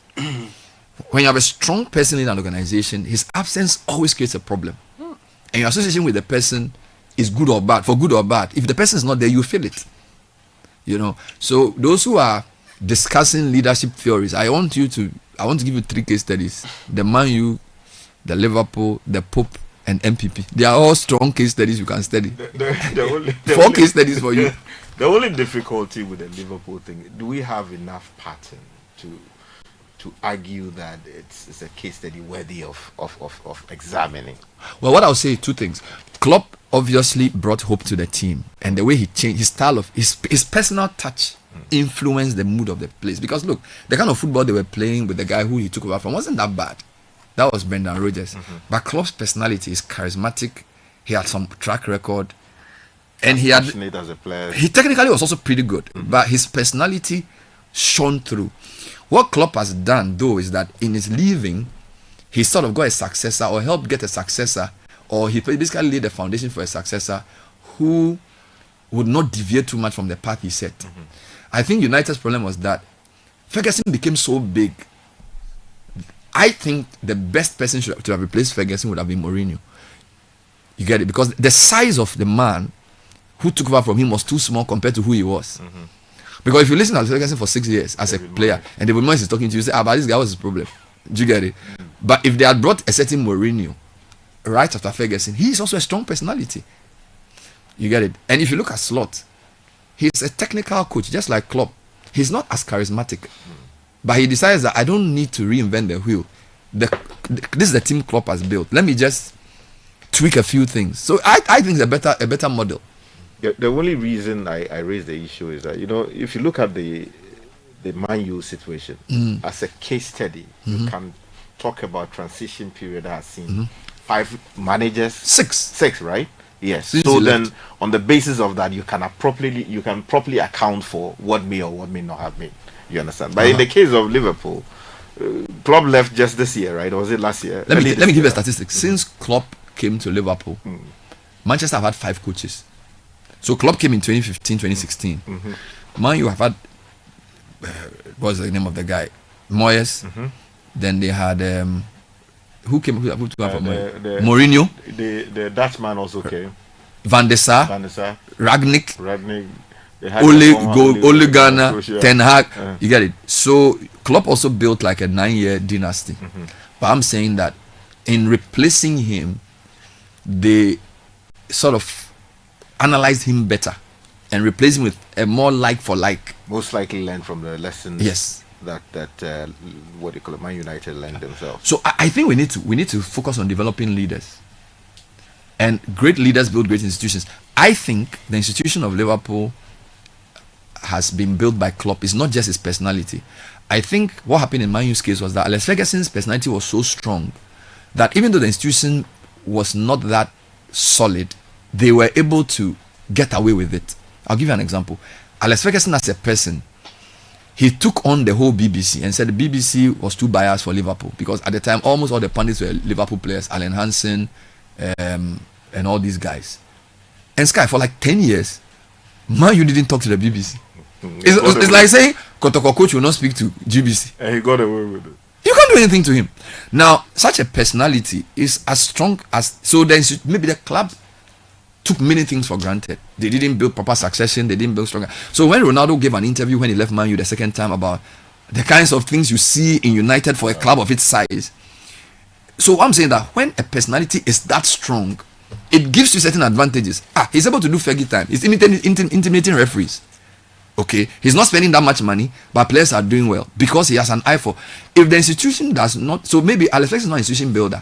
He's more a team builder that makes the team win many times. But the institution of United, their system of governance, their whatever they do, all those things he was. So maybe you need to now think of getting a coach who can manage a team, but also put in place structures that when he's not there. So I think in that sense, Klopp won the title only once. Won the Champions League once, won everything once. But his successor won the title in his first season. Now, I was watching some ranking. Globally, the top 4 ranked teams in terms of market value. Real Madrid, I think 6 billion. Barca, about 5 billion. Man U, 4.8. Liverpool, 4.6. So those are the top 4 teams in the world by how the market values them. Right? But I think Liverpool is a better model. I'll give another example. If you take what they call net spend. If somebody wants to invest in a business, you look at not just how much you make, but how much you spend in making how much you make. United's net spend is excess of $1 billion. Whoa. Liverpool is about $400 US because they sell as much as they buy. Man U doesn't have players they sell for any proper value. So even as a business, Liverpool is a better run institution than Man U. Of course, United is a more popular brand globally. But we have a lot of lessons to learn. I think that the way Klopp has transitioned, brought in slots, and the team is still financially healthy. And now everybody's talking about Liverpool. It's a great, and I think we all should learn from it. That you can be a great leader if you don't build the institution to a point where it can outlive you. You failed. Which is why he can't talk this morning. Just sitting there looking at me because the United experiment has failed. The United experiment has failed. Salvation is key. Oh, bro. But besides that, I also wanted to add, I raised the other one, but second one, Bernard. Yes. I've been following some of the confirmations of MCs. Okay. Some of them have been pretty bloody. Yes. As always. Yes. And we need to figure out why it gets to the point, and a lot of it has to do with we want an indigent or this. I saw a video where one person who is I think the presiding member of one assembly, but if you see the beatings this human being has been given, yes, at the confirmation of an MC. Oh wow. But are you bringing that in on the leadership point, or you just on the leadership point? You don't want to comment on football? No, salvation. Oh, stop that! But the point I want to I've given you Pope Francis. I've given you MPP. I've given you Liverpool and Man U. You still don't want to comment? I want to comment on the point of leadership and the lack of it, Bernard. I think that we are very happy and all, but the government needs to wake up to the current state of the city we live in, and I'm sure other places too might come. Bernard, look, I don't know about you, but Accra is in a very shameful state right now, and I want to use strong words this morning. Perhaps that is what will get some action. Bernard. But you look at that action can only come from the president, because the way the system has been set up, the mayor doesn't have that much power, neither does the regional minister. You see. So the kind of situation we have created, until the president decides to say he wants, he needs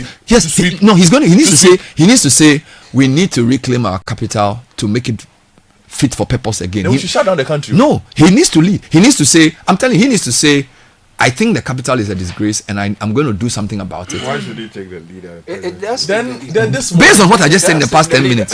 Then you have a minister. Because okay, who is the mayor? Who is the MC for Accra? You don't even know his name. Michael. Isn't that shameful? You do know his name. What's the name of the former mayor of Accra? Elizabeth. See, where we have reached, you need leadership drive. No, Bernard, hold on. I'm telling you. Where we have reached, we need an urgent cleanup of the city. To be led by who? No, it doesn't matter. Everything, you need a leader. At this moment, Bakpo is not the guy to do that way. He hasn't even confirmed. I don't even think I care. But Godfrey, what's the problem? I want to know. Where are you talking about? I'm not talking about you. What do you mean by where am I talking about? Everywhere. I want you to highlight the thing. No, everywhere. Bernard, gutters are choked. Yeah. people, as usual, people are doing number 2 in town. Yeah. The president has to declare something. Look, I'm telling you, he has to make a declaration. Otherwise, nobody will follow. We are a few steps away, if we are not careful, from a massive cholera epidemic. We've had bits of it, but we are very, very, very close to a massive occurrence of cholera in this Accra. If we are not careful, the city is very, the president's it's people. shameful. The president's people must put. It's shameful. Must put the state of Accra on his agenda, and encourage him to lead a certain drive, after which others will follow. I'm telling you, the way Ghana works today, if the president gets up and says, "Look, I'm launching. Let's make Accra something, something, something," and then he does it like for a week. I'm telling you, the mayor cannot do anything. He has only 3 constituencies. The regional minister can't do much. You see, because for me, where we've reached in Ghana today, if the president does not attach his personal interest in the thing, it won't go anywhere. Because that's where we are. Hold on, but that's where we are. That's a key word for that's me. Where we interest. Are. Accra looks like a city in which leadership has no interest. At the moment, and it's sad. And I don't understand whether the people who are leading us right now don't feel. Let me give you an example. A point of the city that I used. Do they drive through Accra? I went to Spintex. I went to Spintex and I was coming towards Palace Mall. So I decided to use a road near Manette. Yeah. That takes you to Palace Mall. Correct. It was at night. Sky. For beautiful road. No street markings. Nothing. No street light. Nothing. If you drive on that road, you can crash into anything and die easily. You get it. And this is one of the most expensive areas in Accra. The median overgrown. Now, any reasonable person from outside who drives there will say, this the people in this country, either they are cats, as in they can see at night and drive in darkness, or they are wicked. Daddy. I don't understand how. And this is one of the prime roads. So it takes you from Manette all the way to. There was no street marking. There was no street light. There was nothing. You are just driving on it. Nothing. No, and Bernard, where nothing. Godfred now, and we are not talking about debt. We are talking about even what we have spent money to build. So if there is no leadership agency, and I'm saying that in Ghana today, the only person are probably 2 people: the president and the Speaker of Parliament. In my view, the Speaker of Parliament has also been quite strong in his leadership in the parliamentary space. The only person who says something that, hey, let's do, and people do, is the president. If the president doesn't make Accra a priority, things will not improve. The minister can't do anything. The mayor's put the Charlie. So then why? It's not working. I'm saying that when they put you in charge, Bernard, you take charge. You don't wait for the president. They can't do anything. Bernard, the point. They are all looking over their shoulders. Over what? Because of the system we've built. Patronage. They are afraid. Let's assume I'm a mayor and I want to cancel some contract. I don't know whose ox I'm going to go. I don't know who's. So if you don't have the backing of number 1, they call him number 1. So number 1 has to say, I'm telling you. Then this is not a system then. That's the system we have. No, it's not a system. If the president doesn't take personal interest in the state of Accra, nothing will change. Bernard, I just wanted to draw your attention to a situation that Godfred has been complaining about for a long time. I drove past the side where Henry Kote Kleda Agbogloshi plays. Oh. No, it's back in all his glory. Oh man. In all his glory. In all his pre-Henry Kote glory. It is terrible. And to see that, to see that you have onions right on the streets again. Traffic is building up. Filth has taken over the place that was cleared. It's a very, very sad story. And you know, the drain that connects that side towards back around ICGC towards the sea, Yeah. coming in all the way from Kaneshi, it connects to Yeah, somewhere Nima. You know, there is a contract that has been signed. You know, a contractor has been given that project. I know. And that work is not ongoing. But don't forget that last month, the Yes. president and his He went there. people in the Anti-flag. they physically went to a Still, place nothing is happening. to say that. So Sky, think about So it. what you are even saying? The Still, president of nothing a is country happening. went with his people to a place to order a company to stop. Still. It just goes back. That if they don't follow up, nothing will happen. So But how can a presidential order be defied willy-nilly like that? because it has to be enforced. So who is in charge of the Greater Accra region? Sky, when the president we are the leadership hold on, let problem. me say this. People are not doing their work. You see, when the president moves to a capital. place Yeah, It is. and has cause to give an order, yeah, you give effect to it, even if it requires going to court. In this case, Yeah. they say that they have to demolish something. Yeah. If you are going to interfere with somebody's property, if you require a court order to do it, They should do it it. is the job of the appropriate institution to follow up. to follow up. But you don't go take the president there. So what we can do is to find the appropriate person and call them out. That's our work. To say, okay, the president has made an order.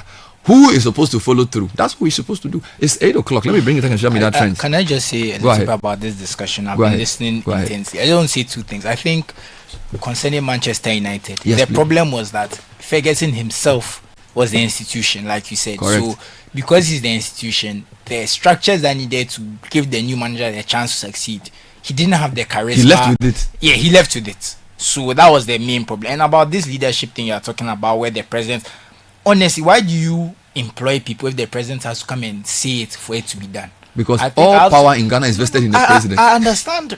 I understand that part, but it's very embarrassing. Because why are we giving people jobs if the president has to come and tell you to do the most basic of things? Unless we appoint certain personality types who can take the bull by the horns. So there are some leaders who, when you appoint, they are able to harness the power and use it well. A lot of people we are appointing as MCs don't have that. Yes. They can't do it. No, but Bernard, for I'm telling you, me, they for me, can't. when it comes to the capital, we understand that MCs have not been confirmed and whatnot. I don't get the paralysis of the city. The city looks paralyzed. The city does not look like, and this is the center of power. Your But it coordinating does not directors look are all like afraid. it does not look It like a feels city everywhere. that has human beings who live in it, Who run it? who run it. Your coordinating directors are there. Bernard, It's a local Bernard, government minister. everywhere. The coordinating directors are also there. Everywhere is filled. Bernard, I'm not taking out any part of Accra as we speak this morning. Leadership. And leadership. it leadership. should be, you see, Local government committee, Yeah. or the committee responsible par- for in sanitation. Parliament. Apparently, they had gone to see Zoom Lion, and they had made some comments about the need for payments to be made and some contracts to be, Maybe that's part. exactly. And it would seem that it's become back and forth. Basin Tale, who is in charge of Ye, Yeah. has also been quoted as giving Yeah. some promises Yeah. that if the thing is so bad, he's not going to renew it. And there's so much. That's a greater interest. trouble So in maybe the that's space. part of the reason why the refuse has not been collected. We don't know. Thank you for that. We'll probably explore that as well. Second social media trends is brought to us by Telecel and First Bank. Telecel says if you're looking for the best value data and voice offers that are tailored to your unique needs, Telecel understands everyone has their own preference. That's why we have the unbeatable Made For Me bundles made just for you. The Made For Me bundles are affordable, customized data and voice packages personalized for you. Simply dial *530# or download the Telecel Play app to subscribe to your special Made For Me bundle. Telecel, connecting energies. And the all-new First mobile app from First Bank Ghana is here. Experience the convenience of banking from your palm anywhere in the world at any time. With the new First mobile app, we have designed some exciting features available just for you: airtime and data purchase, account to Momo transfer, interbank and intra-bank transfer, account opening, bill payment to Netflix, iTunes, fingerprint and Face ID authentication for logging into the app, statement downloads in PDF, scheduled payments, biometric authentication for transactions, and so much more. Please visit the App Store, Apple App Store, Google Play Store. Download the First mobile app and bank with ease like never before. For more information, 0596 921 921. First Solutions at firstbankgroup.com is the email. You can also visit any of our branches nationwide. First Bank, you first. So Mr. Graham will tell us what's trending. Yes, but first, I know what you want to hear. We'll get there, but I have to address some fake news. Go ahead. That has been trending. So Richard Ofori has been trending, okay, but he has been the victim of fake news. So okay, as we are here at Citi FM and Channel 1 TV, we have the Citi Verify project. So I think it's important to address this fake news. So there was a viral video going around of a keeper kicking the ball into his own net. Okay. He kind of saves the ball, tries to make a clearance while he's on the floor and kicks it into his own net. It's very comical. Yeah. And certain I'll call them malicious because they asserted that this was Richard Ofori, despite all the evidence in the video being overwhelmingly showing that this was not Richard Ofori. I'll just break down the video a little bit to show some of the reasons why and explain the findings. So if you watch the video, first of all, Richard Ofori plays for Amazulu in the South African Premier League. Okay. One of the most obvious things that this is a majority black league. Most of the players are black. Most of his teammates are black. But in this video, most of the players are white except the goalkeeper. Correct. Secondly, the writing in the video, the sponsorships and on the jerseys is in the Cyrillic script. So the Cyrillic script is used for Russian, Eastern European languages generally. Let me put it that way. So these things all indicate that it's very unlikely to have been Richard Ofori. But some malicious actors have decided because he's very error prone, this must be Richard Ofori, and they are making fun of him. So can you imagine? Citi Verify is here to say that video is not of Richard Ofori. It's of a Nigerian goalkeeper in the Ukrainian league, and we should disregard all those videos. And I would hope. Are these accounts Ghanaian? Oh, obviously, because they're the ones who why are you doing that? Remember Richard Ofori is a figure of fun. If you remember the AFCON, he kind of handled the ball. You remember that? He has his meme. Yeah, exactly. So I think Richard Ofori is a figure. He makes a lot of mistakes, so he's a figure of fun. Thank you for that. He's made some mistakes in South Africa. You can go and watch those ones. Those ones were actually him. You can go and watch. But this particular one, but this one is not him. We need robust legislation to deal with online misinformation. It's terrible. It's terrible. To punish people and ensure that this thing is reduced. Of course, we can't eliminate it entirely. Yeah. But the viciousness with which some people go with these things, we need to set it and the truth is, a lot of people don't scrutinize videos because if the video had been scrutinized, because the moment I saw the video, I knew it wasn't Richard Ofori just because of the number of white players. Because as far as I know, Richard Ofori has never played in Eastern Europe. So thanks for the correction. So I just wanted to put that out there first. Very important for Richard. Now let's get into what Bernard wants to hear. Liverpool is trending. He will never walk alone is trending. So Liverpool became the most successful team in English top flight history, joint with Manchester United as they won their 20th league title after a convincing 5-1 win against Tottenham Hotspur. The price of Kingsley hasn't changed. Must ignore him. Continue. So Spurs wanted to spoil the party and early Dominic Solanke to kind of make the situation there. Ginger that's up. What is he doing? You should fire him. He's a Liverpool fan. Who? So Postecoglou. He's a Liverpool fan. He's a Liverpool fan. He grew up watching Liverpool, so maybe that's why. Mourinho's policy is, if it is me you beat on your way to you lie back. Glory. Mourinho there is not exactly.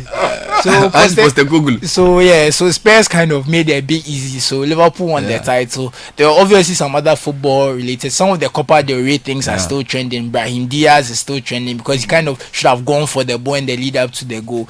Some interesting trends, but we'll kind of skip that. Rudiger, of course, is trending. He was trying to attack the his cap which is full. After getting Partey given that yellow card. Exactly. Rudiger. And an interesting one, former Manchester United player Scott McTominay is trending. Charlie, 2 goals. He scored 2 goals. Napoli. He scored 2 goals to take Napoli top of the table. So is it Napoli and Inter were on the same number of points? Yes, but Inter lost at home. Inter have lost back-to-back games, and Napoli are taking advantage. And Scott McTominay scored 2 goals on Sunday night against. So while United is threatening relegation in England, he's going to win the Italian league with Napoli. He's going to win Napoli. I believe they are 4th Scudetto, which is. But McTominay was actually, for me, one of United's best players by way of effort and interest. Yeah, I think he has a very specific skill set to do very specific things. He has to use a very specific way, which not every manager is a fan of or wants to use him that way. Because even in Scotland, you see sometimes they playing behind the striker to kind of. But why is that when people leave United they do well? This is we go back to institutions. When people leave United, they do well. Look, Rashford, he went to Aston Villa doing well. McTominay is doing well. Even Lukaku doing well. In fact, Lukaku is also in this. Yes, and there's another guy who left United at Betis now, or is in Anthony. Actually, So they're united, you know. They'll be like something there. Alex Ferguson left something there.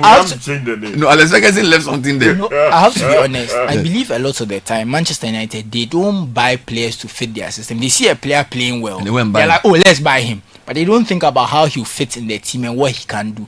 Which is why the player comes and it's like he's struggling, but he goes somewhere else and he's playing well. They are not bad players necessarily, but Manchester United usually doesn't platform their talent the right way. Oh, no, their time has passed. That's why Godfrey can't discuss it. He's run away. He's going to sit outside. Said the team that he inherited and did great things with was his best achievement. He said 18 points behind Man City at second is his best achievement as a coach. They said, oh, Mourinho should go. And they have 18 more years in the wilderness. Yes. The Lord be with them. A little bit of basketball. So the Los Angeles Lakers are trending. Most popular team in the NBA. They lost against the Minnesota Timberwolves on Sunday night. I believe 116-113. And now they are 3-1 down in their first round series against the Timberwolves. So they are staring elimination in the face. But luckily for them, their next game is at home. And let's see what they can do. So very interesting one. And the most interesting trend of all I have to say is gorilla. Why? Yes, the animal gorilla is trending. So about 2-3 days ago, a guy tweeted that he thinks 100 men who are determined can beat a gorilla in a fight.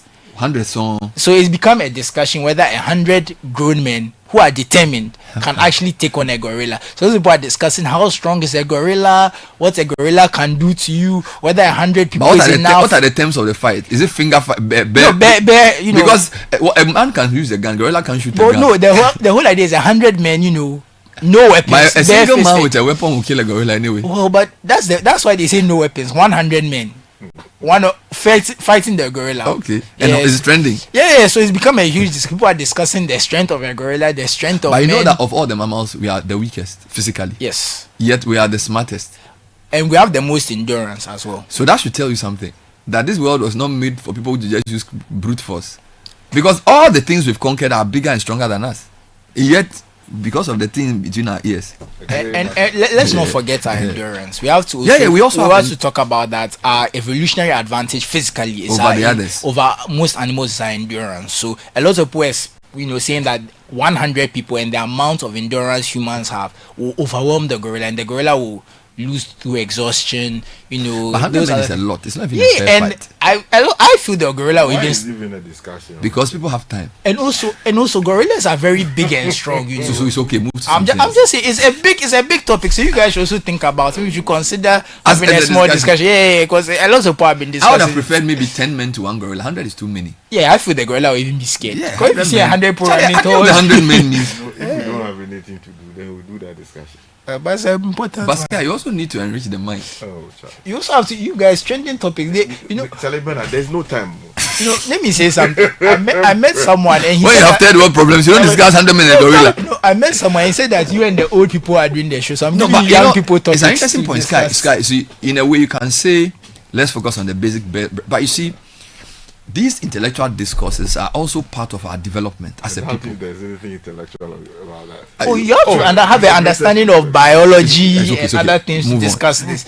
So actually, he wants to feed the hungry. Actually, it brought about a lot of knowledge yesterday in terms of just the basic biology of the gorilla, human beings and stamina, endurance, thought and strategy. Yeah, but it was a good discussion. Nice. For a certain round, we have. No.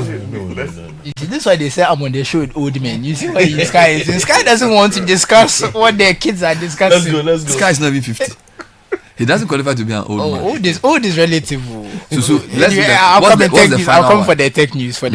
So Meta faces Ghana lawsuits over impact of extreme content on moderators. So this follows lawsuits that were happening in Kenya first. We're having another one coming from the Ghanaian branch. So Meta uses these kind of contractors to review extreme content. They are called content moderators. Yeah, exactly. And due to the nature of their work, they ended up seeing a lot of videos that are not fit for human consumption, because they are the ones supposed to decide what is fit for human consumption. And in seeing that, they are seeing videos of, pardon the graphic things I'm about to describe, people being skinned alive, people being beheaded, extreme forms of pornography, etc., etc. So they are claiming that in this line of work, the psychological impact on them has been they are not being fairly treated because it's giving them, mental illness in terms of anxiety, depression, PTSD, but they are not being treated properly. And in fact, they claim that sometimes they are even being fired because the notes that the therapist or psychologist or psychiatrist, I'm not sure the exact word, kind of makes on their case is being used to prejudice them in terms of employment. So if they are seeing that these people are too, affected. Which court to hear this case? So most likely be a human rights. Yes. Yeah. So Ghanaian country. No, I think this will be heard in the UK. Yes. So, all right. But the workers in Africa and the company is called Majorel. Let's see how that goes. So it's very interesting. That was Susu Graham. Since 1894, we've witnessed the evolution of a brand and proudly partnered with its people on the path to prosperity. From the ink-stained ledgers of the past to the lightning-fast transactions of today, First Bank has consistently adapted, embracing innovation while cherishing the legacy of our heritage and making giant strides across the globe.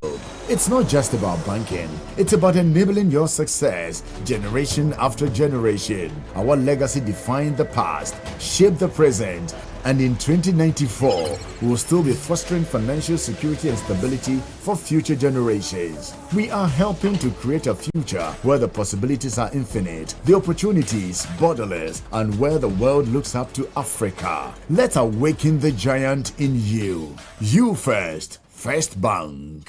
Auntie T, abeg, fix me gobetete Ghana. No gari, no oil, no plantain, just beans then eggs. Hey, bruh, that be dangerous combination, no? Problem no day. I feel handle am. For Telecel, we the Bob say everybody gets what they like. That be why Made For Me bundles day. Based on your usage, you fit get your own data and call packages. Fala! Made For Me bundles like the way you the want town. That *530# then buy Made For Me bundles today. Telecel, connecting energies.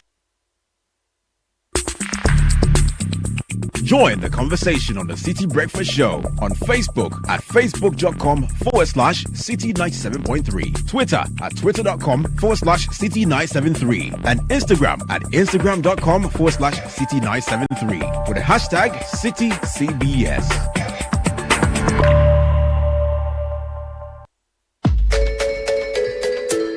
When the pain is too much, don't know what else to do.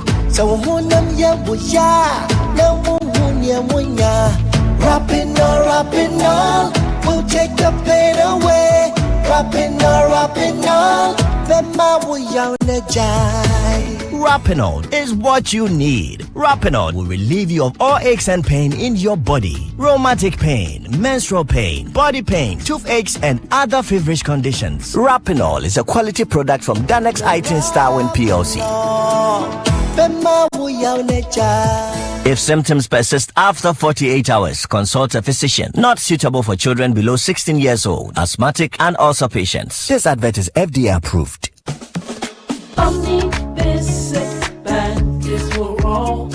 We've got what you need for your business and family. Whatever you need, you can count and call on us. Omni Basic Bank. Omni Basic Bank is we're all. We are not just another bank. Whatever you need, you can count and call on us. Omni Basic Bank.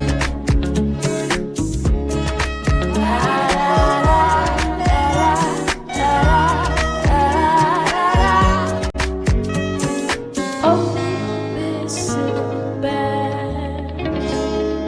Not just another bank. Yasakofa fufrabo, pepe powder, pekwa ojawo. Sankofa pepe powder, sankofa pepe powder, sankofa pepe powder. Abuna abonje krakra, sankofa pepe powder. Sankofa pepe powder. Ojawo. This April, 97.3 Citi FM invites you to join us for a powerful journey of faith, reflection, and connection in our seasons of prayer. As we step into this season of renewal, we bring you a month-long special encounter that will uplift your spirit and strengthen your soul. Whether you're seeking peace, guidance, or simply a deeper connection in faith, this is the perfect opportunity to come together in prayer and find inspiration in the midst of daily life issues. It's time to reflect, refuel, and reconnect. So, mark your calendars, gather your loved ones, and be part of something truly reviving. Seasons of Prayer is on 97.3 Citi FM this April. Stay tuned and let's pray together for brighter days ahead. It's from the 1st to the 30th of April 2025. Tune in to Midnight Cry from 12 a.m. to 1 a.m. This is your day from 4 a.m. to 6 a.m. and Prayer Encounter from 12 noon to 1 p.m. Call 0244 981112 for more information. Let the power of prayer guide you this season. Seasons of Prayer is powered by 97.3 Citi FM.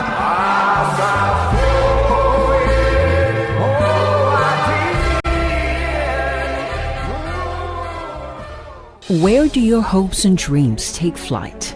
The money you've earned, the future shining bright. At Petra, we're not just here for your retirement plan. We are here for the life you've imagined and then some. From your child's education to your dream home's door, we'll help you achieve what you're striving for. Petra is here, steady and strong. Your wealth in safe hands, where it belongs. With investments that grow at rates that compete, we build your future with every heartbeat. That's Petra, your partner.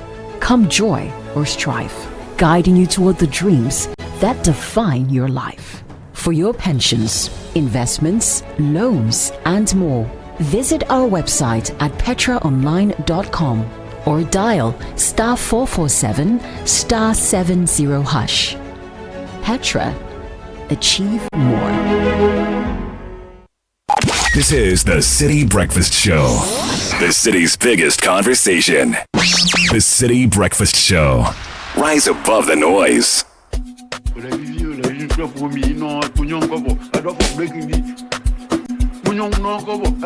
I'm a fool and a fool.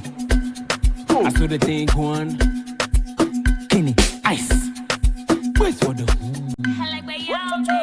Vimasa tungu minye vade zude keme blango kana wa kuto ne miu.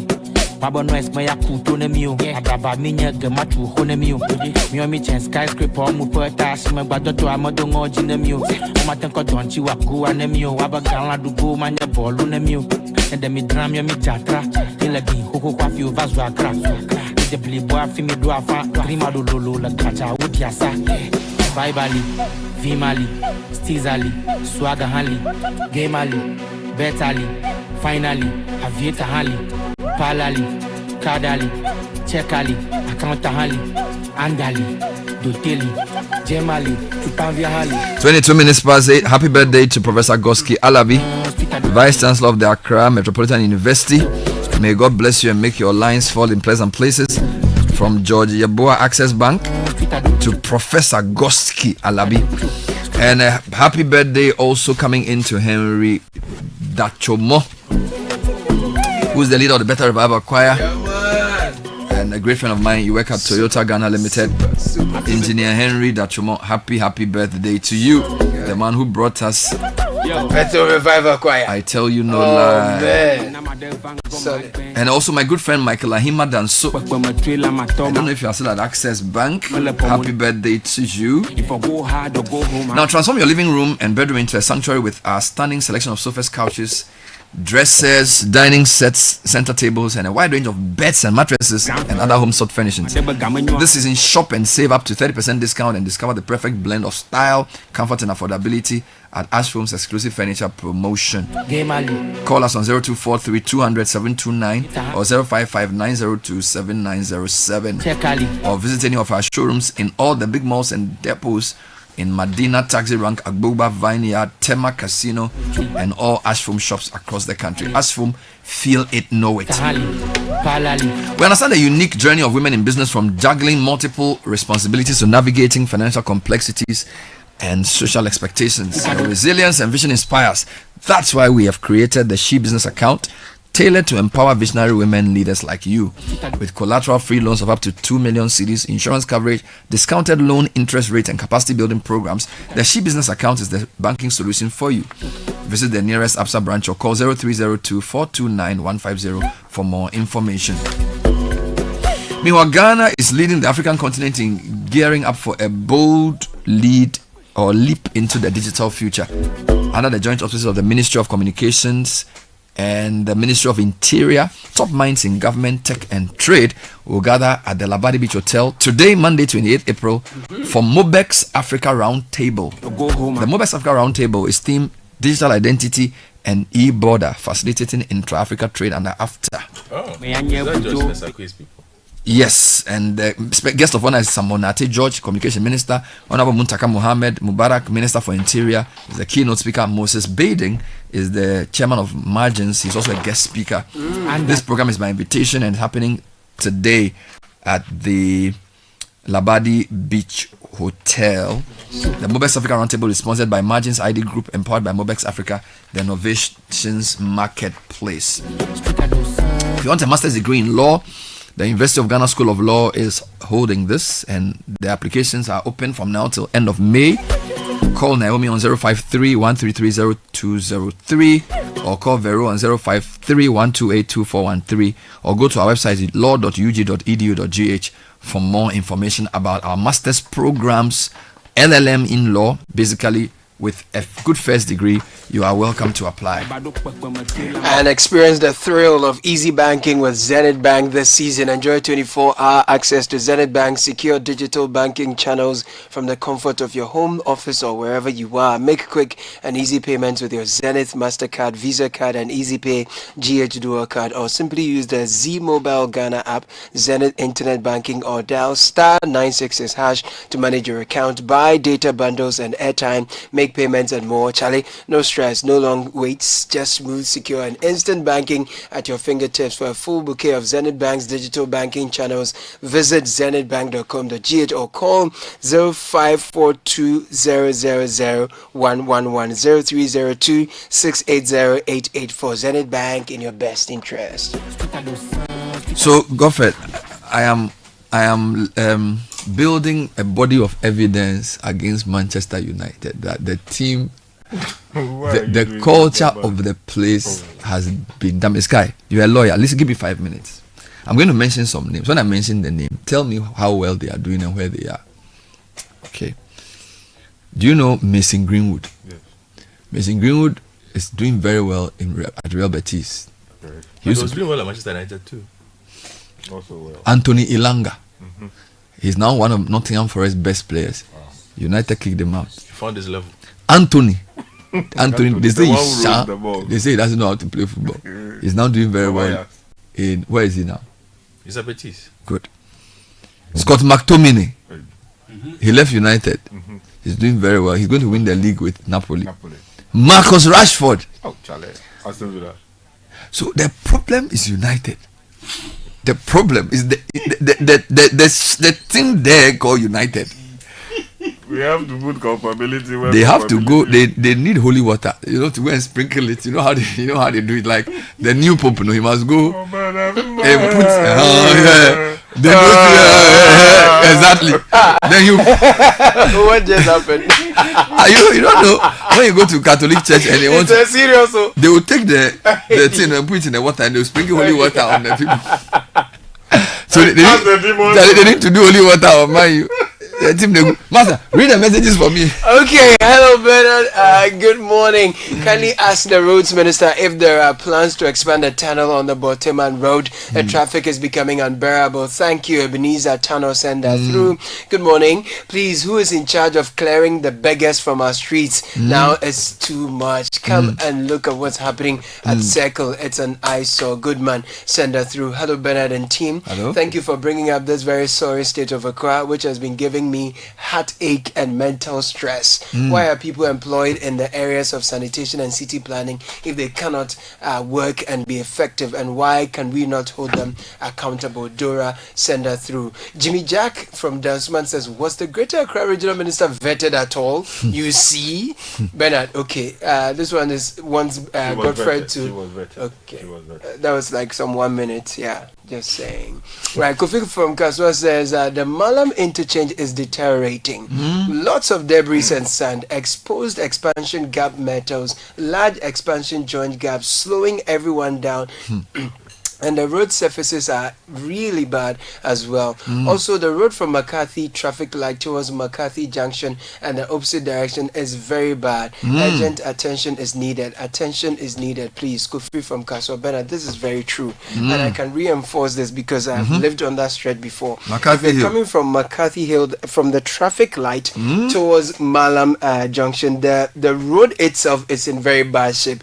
It's same for when you are coming from the Malam interchange towards the traffic light, and then on the interchange itself, the overhead, they did some asphaltic works there, and then left the expansion joints, so that metal you have in between, so that when the sun is during high temperatures, it expands, and it really slows down traffic. And you know that stretch leads to Kaswa, and there's often a lot of traffic on that stretch. We've talked about this for a long time, but nothing seems to be done about it. Anyway, Bernard, we are rightfully concerned about Accra and its filth, but the level of filth in the northern parts of Ghana, if cholera hits them, it would be devastating. Wow. Bernard, Godfred is very right on the state of the capital. The filth in this town is very embarrassing. An example is the Kwame Nkrumah Circle. It's so filthy, it is unbelievable. I wish your cameras can go around to take pictures. Cameras? Last week, circle. Too many. The circle that they used to call Dubai. Yeah. They should go and call it Dubai. What's wrong with you that? go there. Our supporters. It's terrible. Bernard, It's terrible. What's I went happening? to circle last week. Yeah, it's terrible. Under, you pass under. Bernard. Hey! That's where our supporters are surviving. So Which supporters? Okay. Continue with your message. Right. It's a cause and effect situation. Leadership is cause, all others is effect. Mindset must be shaped by leaders. Nicholas Ampo Ashalibutre. Bernard, I agree with Godfrey. We need an urgent cleaning of Accra. The silting of drains, cleaning of roads, all the silt along the roads running into the drains. The National Sanitation Day must be enforced. Friday for a cleanup exercise. The day must be on Saturdays. We clean the whole street and then we collect everything. Halt all social activities and movements to ensure the environment is clean and maintained on the day. Let us make Ghana clean again. David from Adenta. When it comes to filth, one question I always ask myself is why would you intentionally make your environment dirty with the mindset that someone else will come and clean it? I just don't get it. Accra Mall is a shame, not a tourist site any longer. Morning, fellows. No society and civilization has ever outlived glory without defining leaders. Please, notably Abraham in US, Abraham Lincoln, Jesus, Mohammed, Singaporeans, example, name them, Paul Kagame. Okay, you go on and on. Strong institutions are important, but the character of a leader is even more critical. As the example of Donald Trump and the United States shows, America has strong institutions, yet we can all see how Donald Trump has managed to challenge and undermine them. Do you people know how many coaches Chelsea has had? Okay. But Chelsea, the stability at Chelsea was the owner. So my argument is that a strong personality nonetheless, because Chelsea, it was Abramovich. And in his exit, I think they are struggling. Because he left in 2000 and what? Yeah, COVID, since he left, I don't think Chelsea has been the same. The new ownership, if I can't recognize the players, the money service is still with the Brits. I don't even know who the players of Chelsea are. Yeah, I mean, we have some people. The last time Beduashile was playing for some other team. But something. So even you don't know the players. There we are. Yeah, but Bernard, I think an important matter came up having to do with the Accra Mall area. What's happening there? You see, for a long time, we've not been able to determine in whose jurisdiction that whole enclave falls, because there's the Kwashi roundabout. We're told a lot of people are somewhere, the Ayawaso is somewhere, West Forgon, Chaka be like that. We invited investors to sink their money to build this edifice mall which people go to sell and to buy. Mm-hmm. Then for some reason, the city authorities thought that it was wise Mm-hmm. to allow people to set up their own market square along that whole enclave, competing with what should ordinarily be sold inside the mall. Mm-hmm. That place used to be very beautiful. Mm-hmm. And we celebrated the construction of this mall and then also the redevelopment of the interchange. But Okay. what do we see there now? Mm-hmm. Where we have the greens, which ideally should be left cut properly, one of the things you should see that should inspire you to go and do good work when you're coming into the city to work. Uh-huh. People have occupied that space Mm. with all kinds of things, and they have set up stalls and they are selling everything you can think of. Mm. I mean, why should we continue to do this to our city? And there are people we pay every day, and they are a risk on the road every day because people are crossing anyhow. True. We have an overhead bridge there, footbridge. Charlie. If you want to cross, that is what you use. But because we have set up a market in the middle of the road, Oh Lord. people are crossing anyhow because they want to go and buy, tekpeda shoe. What do you call it? Obutri, Obroni Weu shoe there. Undercutting the market that we have built for the people to live in and to sell their wares. Yeah. And that is not the worst of it. Trotro stations have also emerged. Oh Lord. Just opposite the mall. Behind it too. Behind it. In front of it. Oh, Cortes. Trotro stations are there. Taxi stations are there. And long distance vehicles too. There's a towing station there too. I mean, how can you manage a city like this? And the bus stop is a market. Yes, how do you manage a space like this? Maybe that's what we want. No. People urinate there. That's the worst part. And But this for all Ghanaians. We look better than that. Bro. No, maybe you are the one speaking English. Maybe the people, they will like it. Look, the University of Ghana, the premier institution that thinks for all of us in many ways. Yes. That when you are going to the university, that's where you pass. Yeah. Is that a reflection of what they offer us? When you enter Legon, it's not like that. But you see, it is not only the space within which that work is being done. It should reflect in the streets. But that place is just 2 minutes or 5 away from the airport. Yes. Isn't it? Yes. Someone, Some 15 minutes. Villaggio is built there. I mean, I'm not going to go into the class society and all of that. But if people have worked hard and they have decided to buy a property worthy of their name and investment over time, Your window early morning, somebody it's better. What a property! People have restaurants on there. Some of the people who visit Ghana to see what we have to offer, that's where they go to have lunch. Can I be controversial and say maybe you are describing the visible manifestation of the problem, but the problem actually is the society that makes people who do these things think is normal. Do you get me? So the society that creates hawkers who believe that they have a divine right to sell anywhere and that you cannot touch them. I think that's a bigger problem, right? Because you are here seeing that this is obviously not right, but maybe they don't see it. So if we don't create a cadre of people who have a certain mindset, whether from the home or from school, that this is just not the way to live. It's not even an economic issue. It's more like people. We have created a society where just the thing. People don't even see the need for it. That's why you are struggling.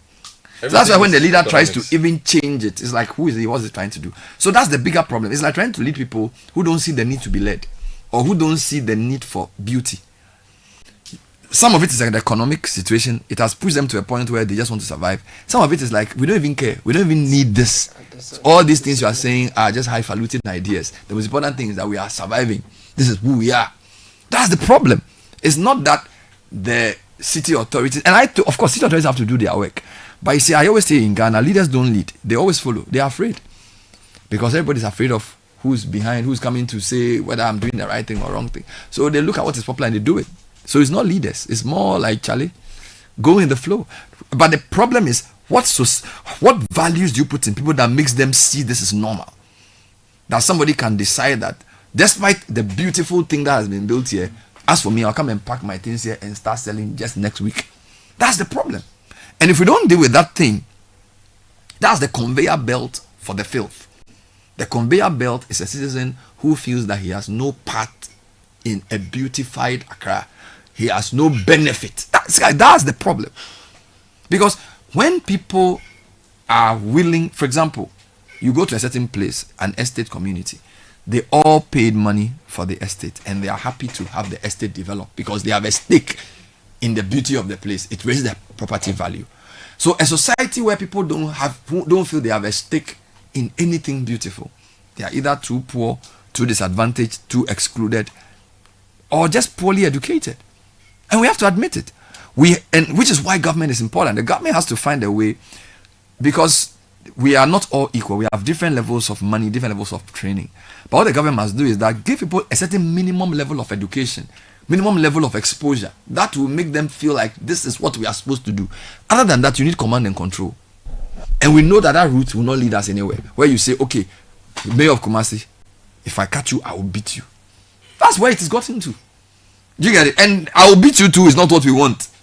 But a democracy cannot succeed if citizens are not willing to play their role. That's just the point. You see, the citizens' agency has been downplayed. The people who are doing the things you are talking about, they are human beings. The people who are bathing. Is it the mayor of Accra who goes to bath there? Is it the minister who tells them to bath there? It's the people who see there's nothing wrong with it.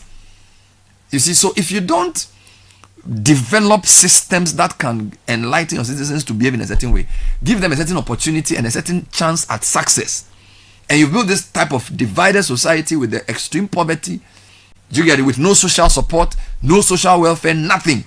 People basically are on their own, and the rest of us are building 3, 4, 5 houses. That's what you're going to create. There's no middle class. That's the society you're creating. So they've become a nuisance. But they're not supposed to be. And the political system is not focused on bridging that gap. And I'm not talking of just money, education, exposure, opportunity. Everything is segregated. It's like you've built 2 countries in one. Do you understand what I'm saying? I think that's the issue. That's why it's going. If you go to heaven and bring the best leader to come and run this city, with the minds of the people who live in the city, he will fail. Or she will fail. Do you get it? I think our efforts should go more into social nets, social campaigns. So, for example, what you call social marketing. A new conversation with citizens about what it means to be a citizen of Accra. Why does urinating in the gutter not work? Yes, sir. A system that can let somebody who has left university stand by the road and urinate in the open is a failed system. A system that makes somebody decide that I'll go and do number 2 on the overhead bridge. That system is a fail. You get it? So the problem is not the man doing the edification. The problem is a system that made the man think that thing is normal. I woke up on my morning right in front of my house. Mm-hmm. Somebody has done number 2. Oh, you don't mean like it. In front of your house. Oh, girlfriend, you don't mean this. Wow. I was pushing my bicycle outside. I almost.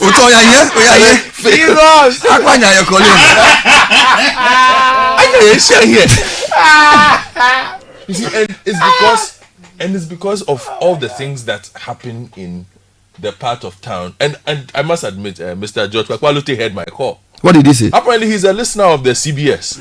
Is this which he doesn't miss? He knows my nickname. You know there are 3 Kwakwalotes. Which of them? Oh, I'm talking about Blekuma West. Because there's the one who's coming to inherit the headache. But Sky, you got to advise him to. I haven't met him yet. To see his job. I think social marketing. What he needs to do is to bring people along. That's the only chance. Yeah, Sky. If we don't, I agree and disagree with you. I explain. If we don't, we will never succeed. I completely agree with you on the part of changing or about the reorientation, and it has to start from the school level, the basic level, okay, so that these people grow up. But also, we must have deterrence in existence. Yeah, you see. Yeah. The other time I asked you a question, which part of Accra do you know that you cannot sell in? Everybody can sell anywhere in Accra if they want to. That's the problem. But I know in most of the cities I have lived in, you don't dare. You clearly know where you can sell. and where you cannot sell. Thank you. And I've lived in a lot of cities. Correct. God has been so kind. Mm-hmm. But in Accra, even I told you the other time, even the president's office, they sell there. Charlie. In front of the president's office, you can sell there freely if you want to. Yes. Yeah, people do. The other time I had somebody buy water for some coppers over there. Anything goes. Anything goes. They bought water for the police people there. You understand? So, in this area that Richard Sky spoke about, for instance, it used to be one of the. It has been designated as a high-end neighborhood. Mm-hmm. Mm-hmm. No, it is not wrong to have that because it serves a purpose. Yeah, normally. No, I'm just saying, even that particular enclave.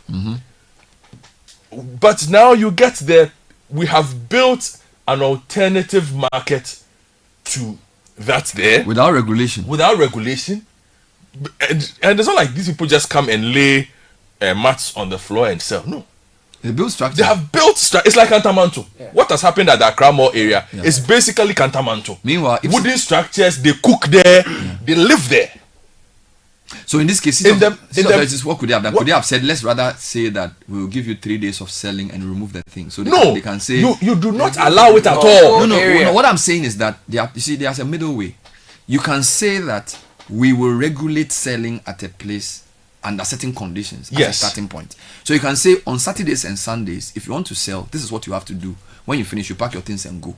But you then clean the place. Because you have to balance the need for people to survive. Better, you see, no.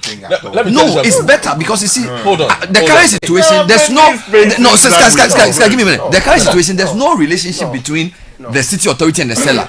I am saying that start a process of saying, if you want to sell, we will regulate it.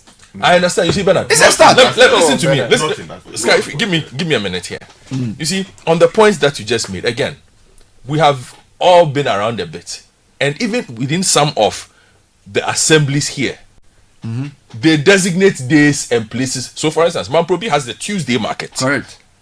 Where on the street near Matters of Uganda school, just in I know that area, all the way to Choco. It's called a Tuesday market. So on Tuesdays, it's turned into a market. People come and sell. Everybody goes there. After that, it's done. So it's not like it doesn't exist. And the people who go to the Tuesday market, some of them have been doing business there for 30, 40 years. Do they manage it well? Yes. After that, they clean up and they go away. So it means that the assembly is working. Yes, but the point I'm making is it already exists. So they should do the same for Accra Mall. No. I'm just saying, look, we designate certain places. So for instance, the CBD. I've told you this. What we have termed as a CBD is basically a full-blown chaotic marketplace. Charlie, somebody has gone to put a gas cylinder under East Legon flyover leading to the underbridge. If they can't cook then sell. This was sent by your own friend. Yes, Sky. Yes. The guy put, gaze. So they put gaze with blue washing basin and a cylinder getting ready to fry something under the East Legon. How can we live like this? Which is why I'm saying that if you don't manage the space, the people will do what they like. Yes, but I don't agree with the idea that so Sky, if you keep hear me, you've made your point. Hear me. You see, so for instance, our good friend Bridget sends a message and says you can't sell around Regimanal estates. Which of the Regimanals? I don't know which one she's talking about. She says you can't sell in Trasaco. You even get into Trasaco to sell there. You can't even get but also because they have rules. Okay. But that's a high class society. Yeah, but you see, it doesn't matter. The point is, I live in Dansoman. What was Dansoman supposed to be? And I always tell you, Dansoman was supposed to be a residential area for middle income families. So when you get to Dansoman, your expectation is that it has A, B, C, D. So I don't expect that on my lane they sell cars. As usual, I told there's a brothel. There's a church. Everything. On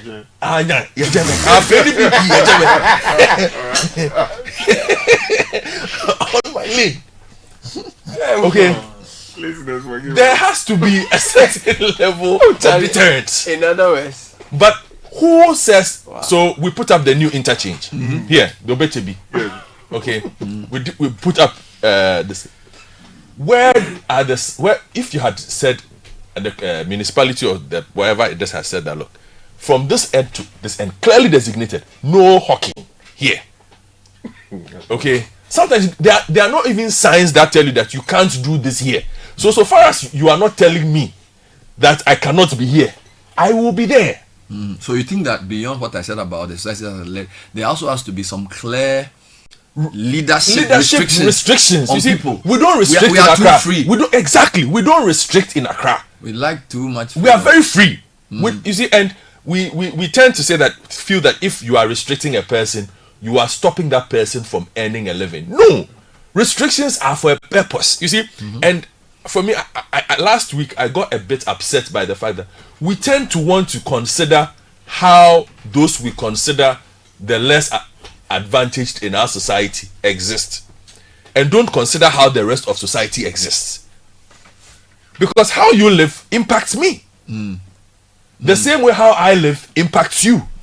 But we tend to look at only one side of the equation. So when you talk about it, they say, "Oh, you are being insensitive." Yeah. No, I don't want to wake up in the morning and come and see somebody's physics in front of my house. No, that is why I need restrictions, so that I can also have peace of mind. So that person's inability to have their rights and where yours begins. Yeah. So we better in this city. Look, the people need to sit down again. I'm with you. The local government people need to sit down when it comes to Accra. Expand Accra again, and give somebody proper power. That's the thing.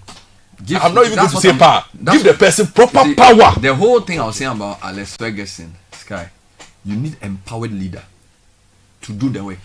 And everybody should leave that person alone. No. That what they need to do is that person should harness the legitimate tools of the state. Yes. To help him. So not to say I'm riding roughshod. Yeah, but give the person power. So that the courts are ready, the sport fines are ready.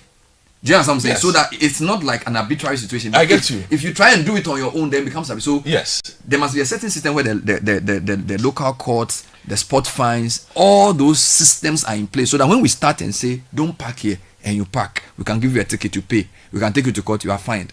And the judges are aware. Yeah. The police are aware. I think that's the only chance we can get to survive. The last time we had an impactful, chief executive of Accra, when the place was properly constituted, was when we had Chincha in office. Possibly, yes.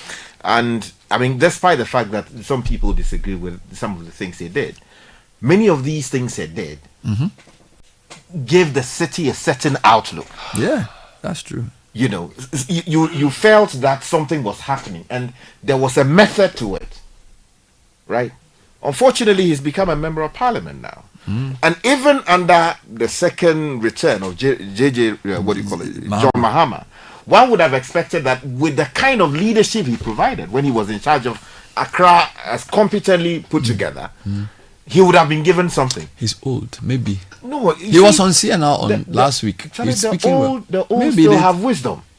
And their wisdom is necessary, blended with what they use. He has experience. No two ways. I mean, no two ways. You see, imagine if since he left, the thing has become some way. Exactly. Look at what we are living with. It's true. And when he was there, we used to criticize him a lot. Yes. He used to be called into radio shows. Yes. But now you can see he's not there because he will not allow certain things. Exactly. He will not. But there is no consequence for anything. You see, we drove from Kigali all the way to a place called Gishari. Tomorrow I'll let you do your Rwanda Chronicles from you. And you see, I noticed two things, two different Where did you go, by the way? So 2 different cities in the east, right? So you were in Kigali and then you were in Kenya, Nairobi, Embu, to be precise. Embu looks more like Accra. Okay. Very dirty and nasty and all that. Oh. Then you will see on their highways, speed kills. Speed thrills, but it kills. This is Nairobi.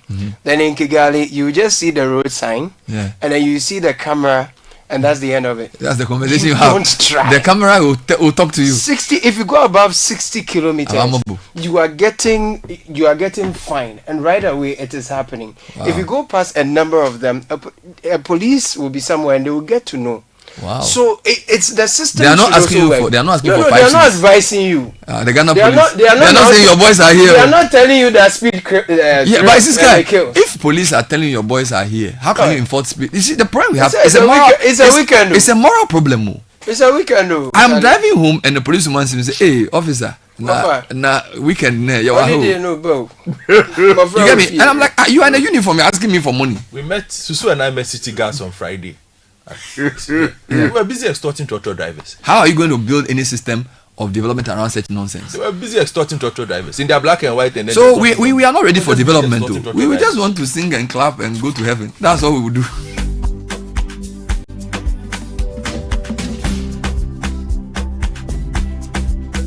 Anyway, if you're tired of HR headaches, simplify your business with Hot Jobs Africa as your one-stop shop. We handle recruitment, labor outsourcing, expatriate management, consultancy services, and corporate training.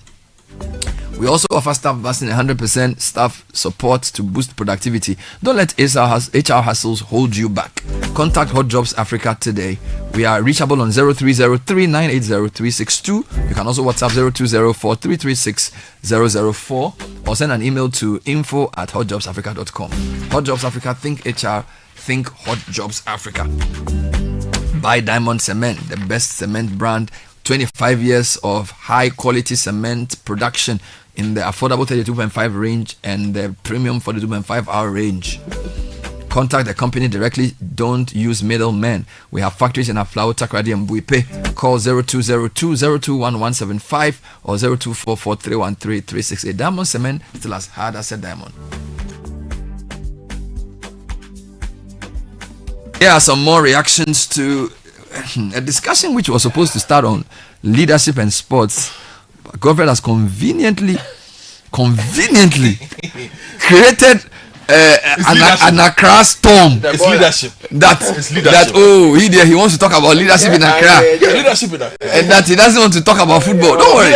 Liverpool's leadership has led to a trophy. Don't worry. Accra's leadership is failing. Yes, Don't worry. I was in Accra recently. This is Charles from Pong Tamale. And if you talk about fails, come to Tamale, Savalugu, and Pong Tamale. Wow. You understand the word filth. Messy. Bernard, the part that shocked me is people have started erecting kiosks at Malam Junction where the people have been selling the sand and stones. This means your view will be blocked when driving from Malam Market to Awashi. You will not see approaching vehicles from the other side. Also around that same side, there is this huge billboard that is slanted and can fall at any time. Whenever I pass that stretch, I get scared because I don't know when it will cause a tragedy.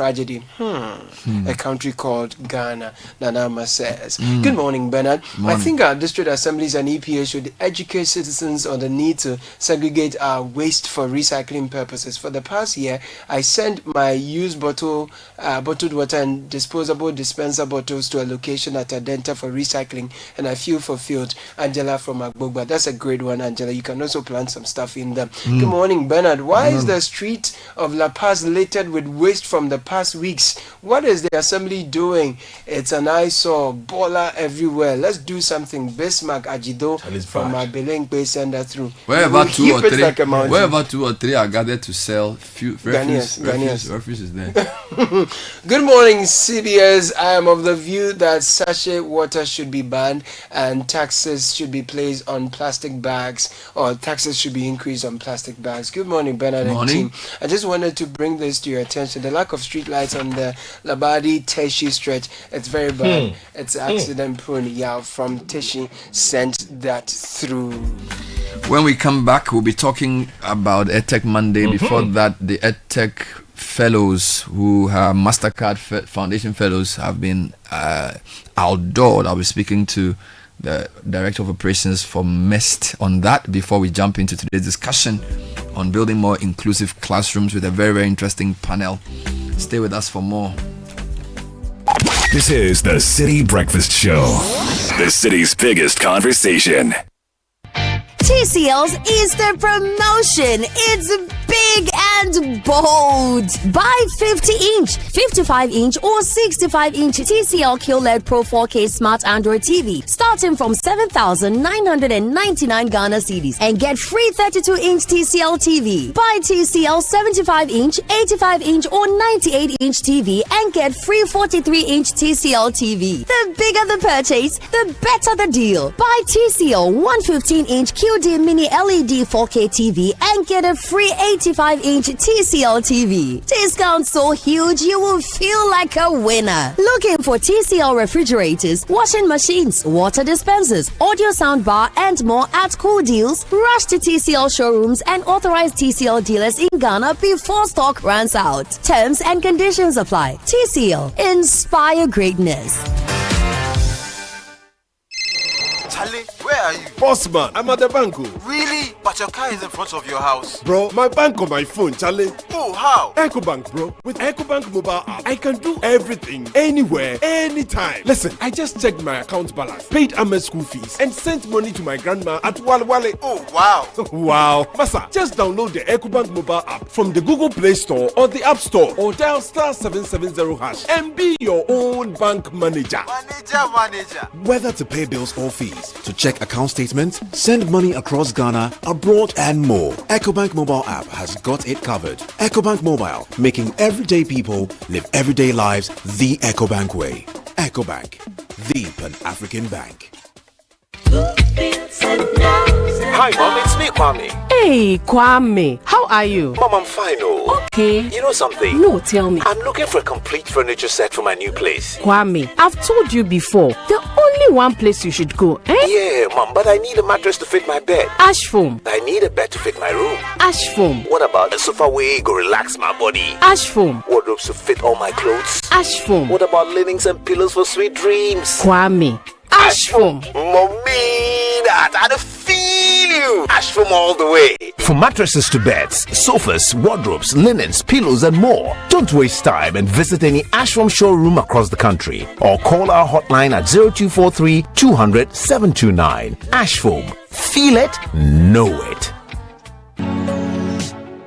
Dear home, no interest for 2 years. Are you ready to step into your dream home? With Lakeside Estate's exclusive offer, you can own your own home in just 2 years with no interest payment. This offers you affordable payments, flexible home purchase plan, quality homes, and lifestyle change. Choose from a variety of beautiful homes in any of Lakeside Hills clusters. Your future awaits you. Imagine living in a home you love with the freedom to invest in your dreams without the burden of interest. As your CIMG Real Estate Company of the Year for the 4th time, we offer you hassle-free home acquisition. Call us today on 020-477-5043 or 020-477-5042. Don't miss out on this incredible opportunity. Call us now to learn more and schedule a tour for our available homes. T&C supplied. Make your dream a reality. Lakeside Estate. Quality homes for all.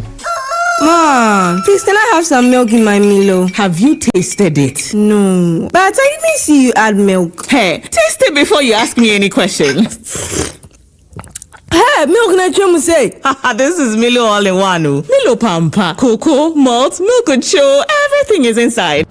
Milo All-in-One already comes with more milk. Just mix with water and taste the nourishing goodness of quality cocoa, malt, and more milk all in one sachet. Milo, the energy to go further. This advert is FDA approved. Unbelievable is yours to own with DSTV. Get unbelievable local entertainment with Shakai Lemba, Nigerian Idol, and Big Brother Niger. Unforgettable night. Catch unbelievable sporting moments from the Premier League, La Liga, F1, and more. Absolutely sensational. Laugh along with unbelievable kids' edutainment like Paw Patrol. And experience unbelievable international shows like Law & Order and Lioness Special Ops. Let's go! Download the My DSTV app today and own the unbelievable. Ever wondered why the finest treasures of Africa feel like hidden secrets? The craftsmanship, the passion, the untold stories.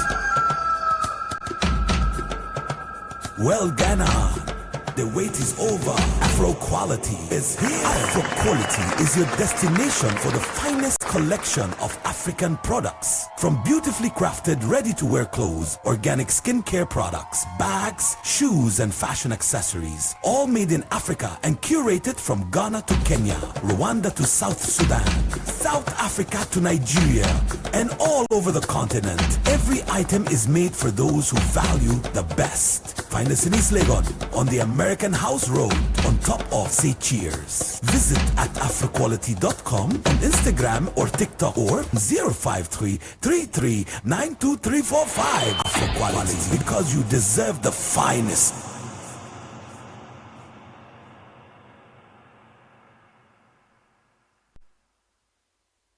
Ready to advance your career? IS Evolutions Consult offers world-class training. Join our Certified Information Systems Auditor training in Accra from 28th April to 2nd May. In Dubai, elevate your skills with exclusive training, Managing Fraud in a Digitalized World from 9th to 13th June. Fraud and Forensic Auditing, 23rd to 27th June. Advanced Analytics with Arbitus, 7th to 11th July. Value for Money Audit, 18th to 22nd August. Call us on 02-4768-1899 or send us an email at info@isevolutionsconsult.com. IS Evolutions Consult, your partner for success.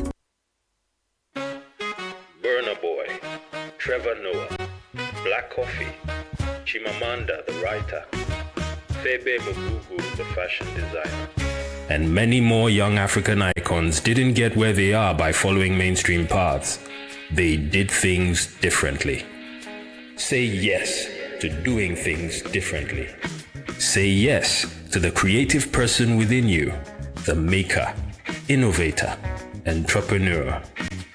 Chart a new path, learn new skills, globally recognized by the American Welding Society and Pearson's BTech.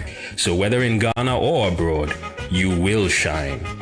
Say yes to DTI, a learning experience that is next level.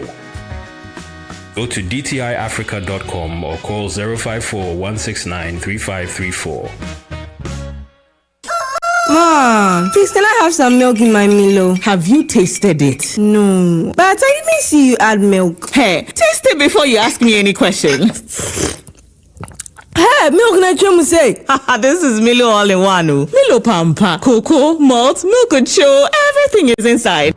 Milo All-in-One already comes with more milk. Just mix with water and taste the nourishing goodness of quality cocoa, malt, and more milk all in one sachet. Milo, the energy to go further. This advert is FDA approved. Hey, so what goes into building quality structures? I mean, literally, what goes into it? Wujaf, you don't want to be sitting here somewhere worrying whether or not you did a really good job. It'd be very simple equation. If there's no diamond cement in the mix, massa, forget it. Don't start cry. Menye, diamond cement has been providing builders, block makers, and construction companies that peace of mind for years. Diamond cement is 42.5 R grade cement, unbeatable quality made right here in Ghana. And because we have your pocket in mind, we provide 32.5 R grade so that everybody getting on. No long talk, Jack. If there's no diamond cement in the mix, don't start. Locate Diamond Cement Ghana Limited nationwide with factories in Aflao, Takrade, and Buipe, or call 0244-313-368 or 0540-111-978 or 0202-021-175. Diamond Cement, still as hard as a diamond. So you need a vehicle tracking system to manage your fleet. But how do you choose the right company for real results? Most tracking companies just sell you a system and leave you on your own. But at Instroma GPS, we go beyond that. With expert consultation, real-time tracker monitoring, emergency support, and constant updates, we make sure you maximize savings and efficiency. Join hundreds of businesses that trust Instroma GPS for world-class fleet management. Call 024-676-7662 now for a free demo. Instroma GPS. Your choice, your savings.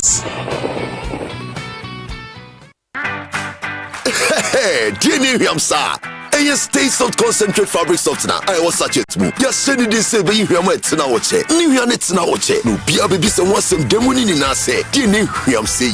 Fair quiet, yes, in Biara Association Ontario. Uses Stay Soft and Hianets Nawache, Nani Bonsu Dafom Kra. A fabric soft now, a year near Cesa. Choose to Stay Soft, no who's so sayano. FDIG, a dreading Kratu. You ready to dance the night away? The gentleman himself, Abrantia Amachi Dede, is coming live to light up the stage at Corridor Gardens Restaurant and Bar on Friday, May 9th at 8 p.m. Get ready for timeless high life hits, electric performances, and a night filled with good vibes, good music, and even better memories. Into Sawono Erbabe Groove, Erbabe sing-along, another Erbana Abe soak up the legend in action. This is the show you don't want to miss. Tickets are flying fast. Regulars going for 500 Ghana cedis. VIP 700 Ghana cedis. Dial star 713 star 33 star 60 hash to grab yours now. Call or WhatsApp 0257 700 037 or 0536 221 606. Amachi Dede Live. One night, one legend, one unforgettable experience. It's heyday. This is the City Breakfast Show, the city's biggest conversation.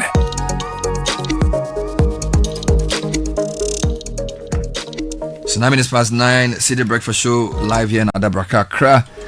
And this morning's Tech Monday was recorded at the sidelines of an event to outdoor the second cohort of what is called the EdTech Fellows.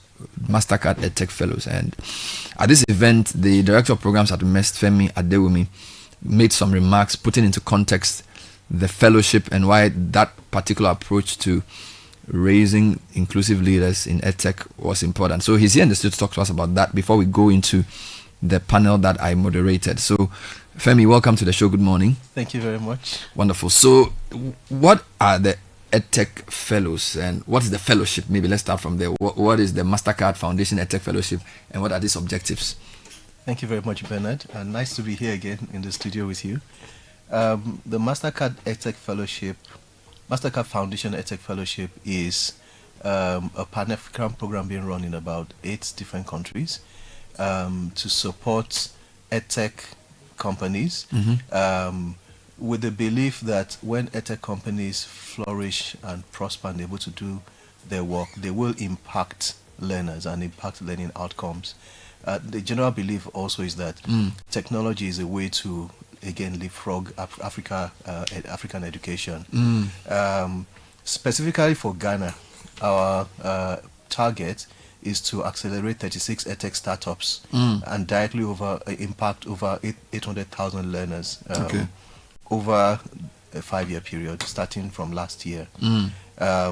We actually estimate that our indirect impact will be more like 2 million learners. And if you estimate that this 2 million is maybe coming out of about 20 million students that Ghana will have based on the population, this is really a huge, significant impact that we think will actually fundamentally change Ghanaian education over this 5-year period. Each of these 36 companies will be supported over 3 years. They will receive technical support to build their products, to get access to the market. They will receive specific support from the Carnegie Mellon University on learning sciences, how to integrate learning sciences into their products.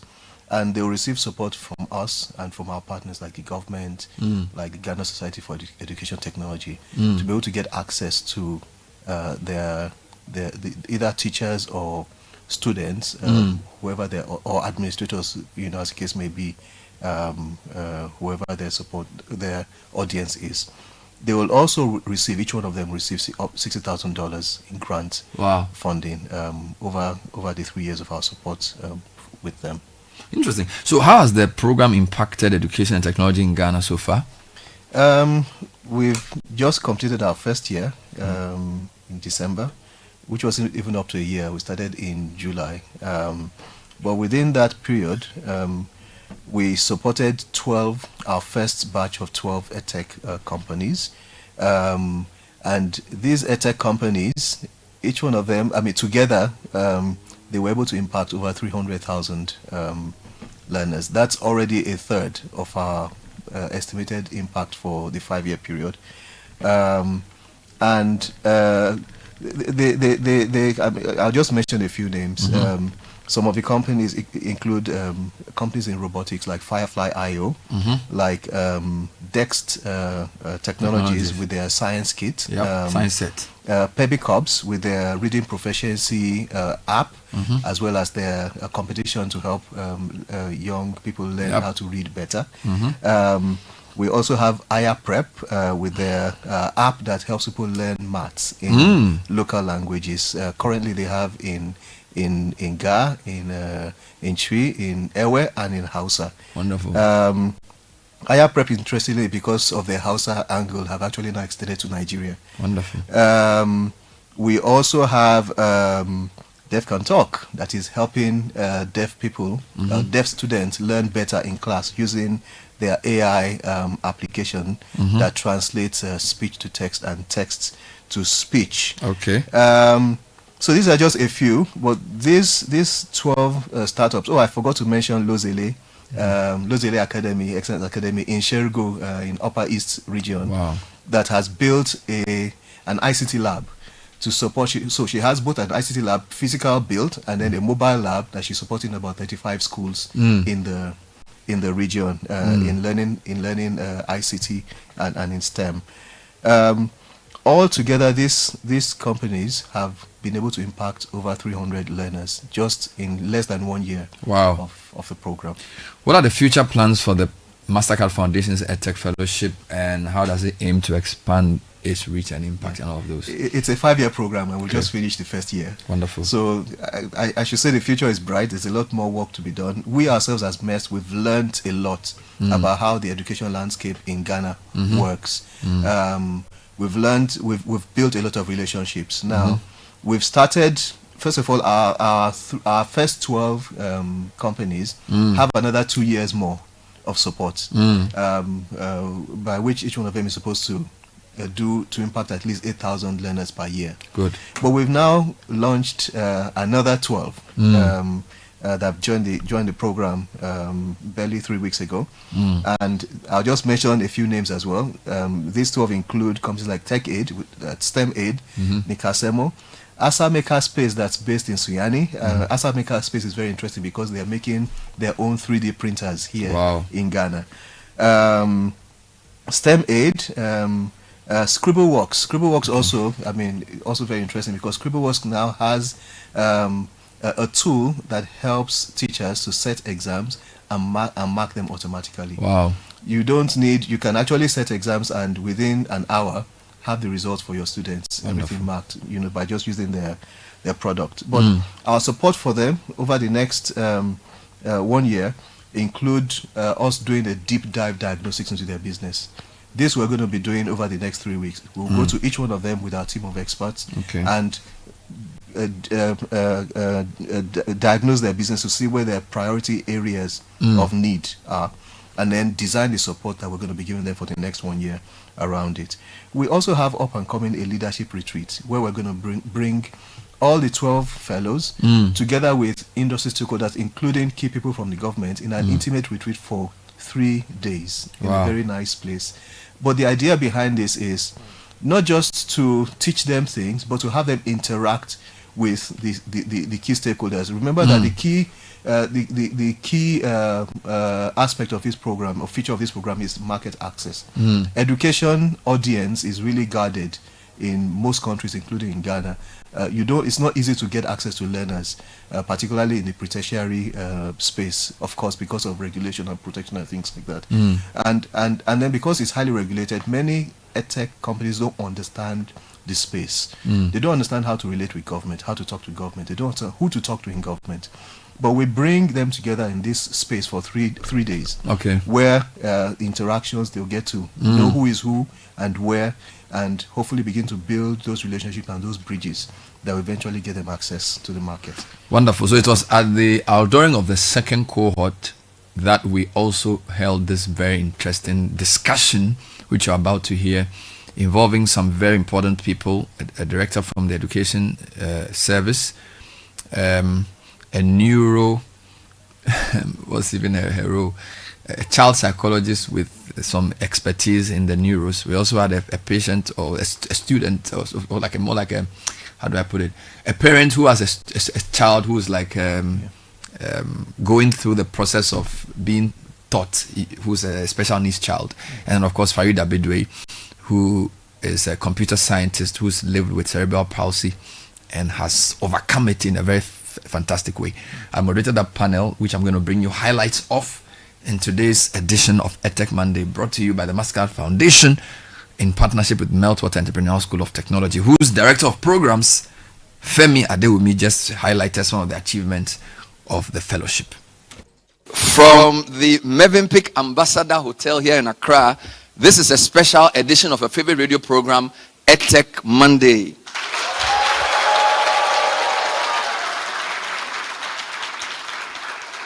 Thank you very much. This program is happening at the sidelines of the unveiling of our second cohort of the Mastercard Foundation EdTech Fellows. Thank you so much. The theme for today's program is Breaking Barriers, EdTech's role in creating inclusive classrooms for all.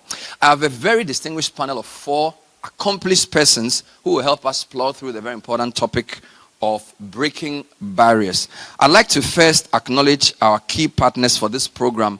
The Mastercard Foundation have been spearheading inclusive learning and doing many other important things. Thank you, Mastercard Foundation, for your support.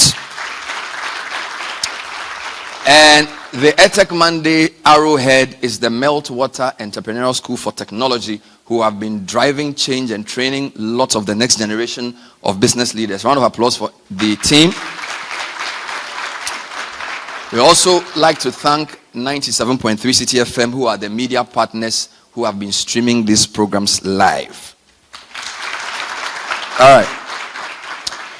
So my panel includes Farida Bedwe, a software engineer, a disability rights advocate, an author, and an old friend of mine. Let's welcome Farida Bedwe. Put your hands together. We're also very happy to have joining this panel a neurodevelopmental pediatrician, medical doctor and CEO of Mission Pediatrics, Dr. Marilyn Mabel Wilson. All right. Wow. We're also privileged to have the Acting Director, Special Education Division of the Ghana Education Service, Mrs. Helena Mensah. And last but not least, we have a parent, a clinical operations analyst, and head of craft education, Mrs. Sabina Moses.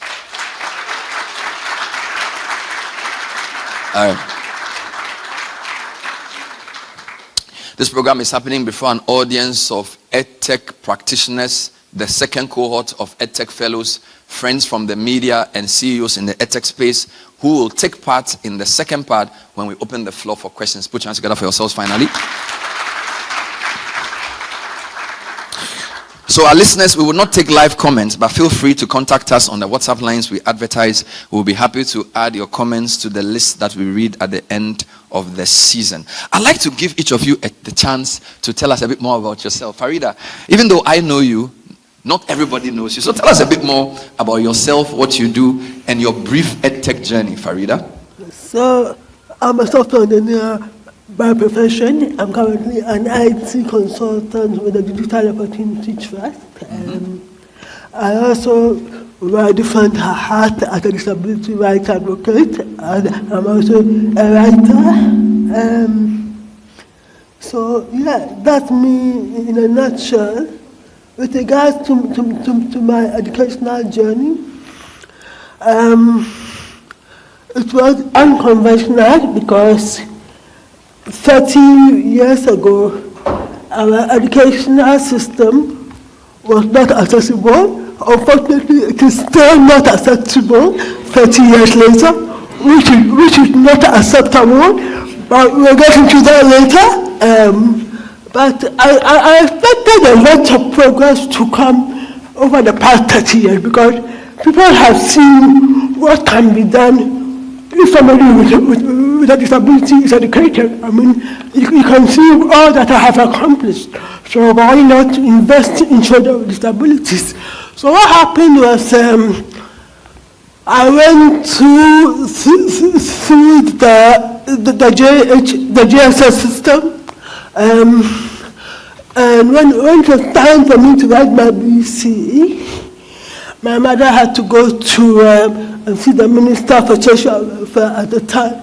I don't know how many of you were alive and would even remember him. His name was Deacon Bratting. That was just after Wallence's, it was the beginning of the Fourth Republic, 1994. And he was actually quite open. He told her to go and see the head of special education. And they came to my school because the problem was with my handwriting. So I wasn't sure whether the examiners at WAEC would be able to read my handwriting. So they had to come to the school and they looked at the handwriting and they said that they would put a note on the exam papers that I have a special need, so they will not downgrade me for bad handwriting, because back then they were actually strict about handwriting. You could be marked down for bad handwriting. So I did the BC, I did very well. I chose at motor school. I could have gotten in, but because of the disability unfriendly terrain of our secondary school, which I must say hasn't changed in the past 30 years, I keep impressing upon this so that the powers that be can do what needs to be done, so that more children with special needs can go to school. So because of that, I went and did a computer course, and I was the youngest person in the class because it was actually a professional diploma in IT. After that, I started working as a software engineer, and that was the beginning of my journey in tech. I did a couple of other diplomas. Then I got final year admission into the University of Hertfordshire in the UK. Graduated with a BSc in computer science after 1 year. Came back to Ghana and continued working. So that is my educational journey in a nutshell.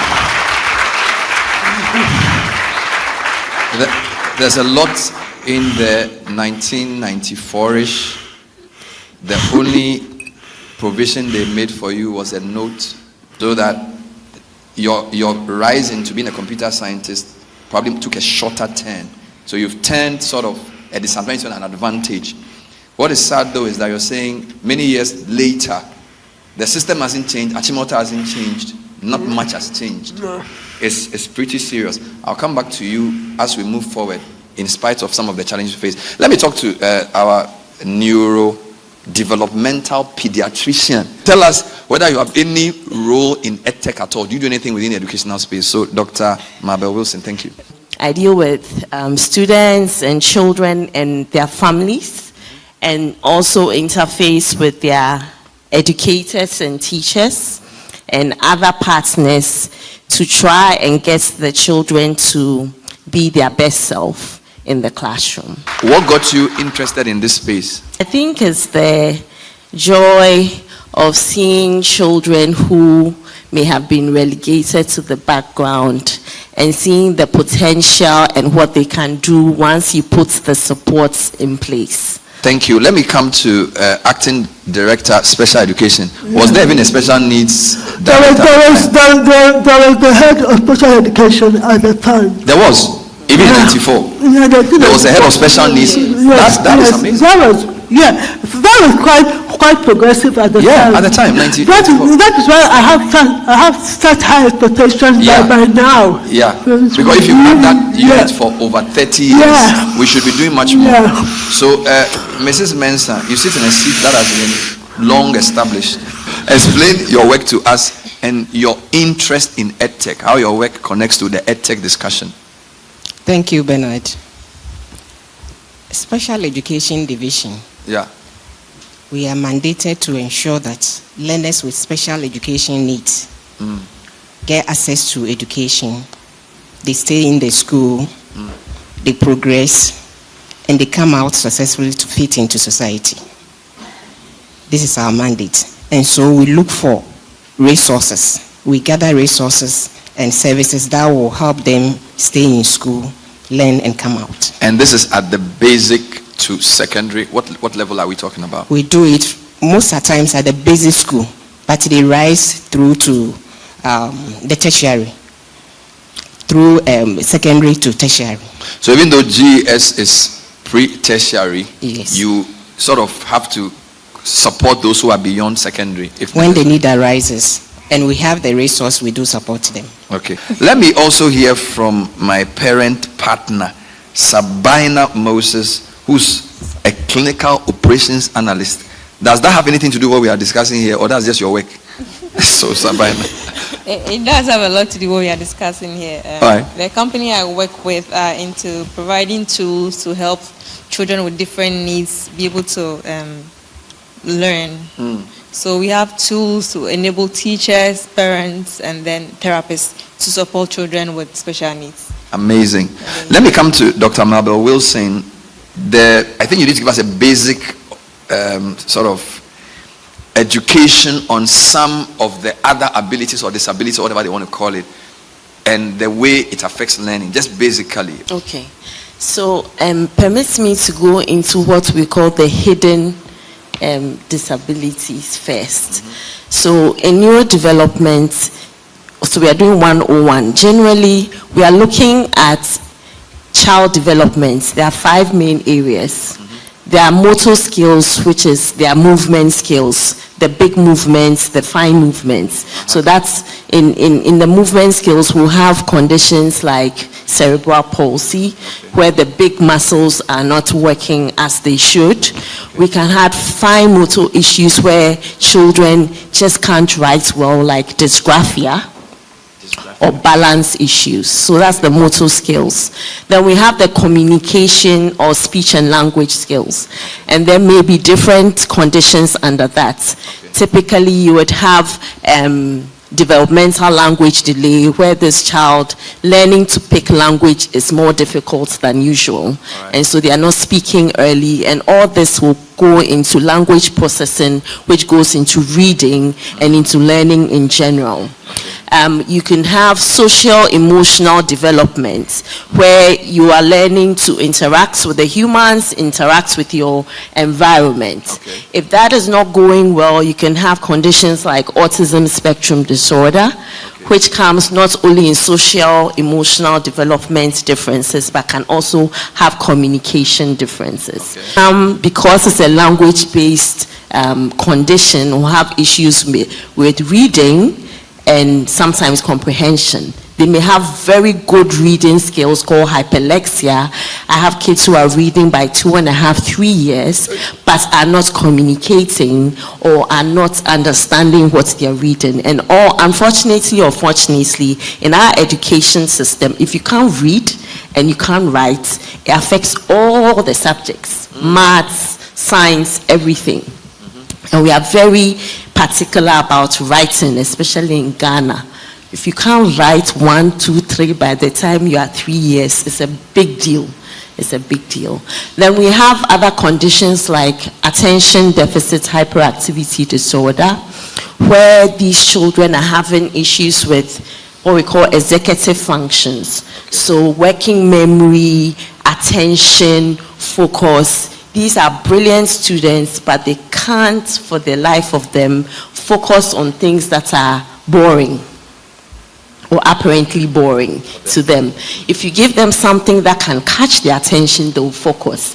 But if we sit in classroom and somebody's droning on and writing on the chalkboard, then they start, the brain starts wandering, thinking about other things. So I've talked about the motor skills, language skills, executive functioning, social, emotional, fine motor.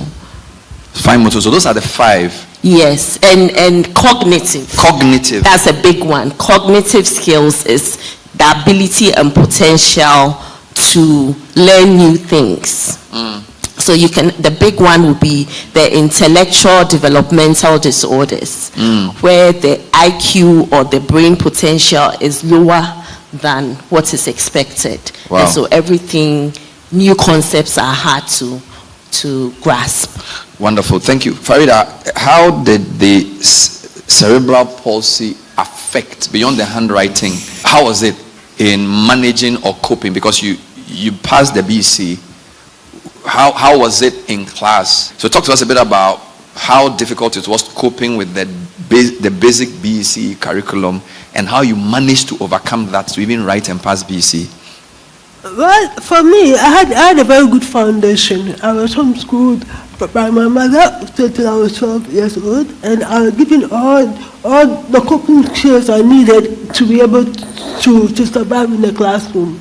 So I really did not have any problem beyond the handwriting personally. Of course, the schools were not physically accessible, but I had such lovely, helpful classmates who used to hold my hand and take me around if I needed to use the washroom or if we had to move around the classroom. So I was largely dependent on the benevolence of my classmates. But unfortunately, that is not the same for most children. Most children will struggle because even the way their thoughts may not be, they may not be able to assimilate it. But as I said, I had a very good foundation, so it was very easy for me to capture whatever it was I needed. I mean, let me give you an example.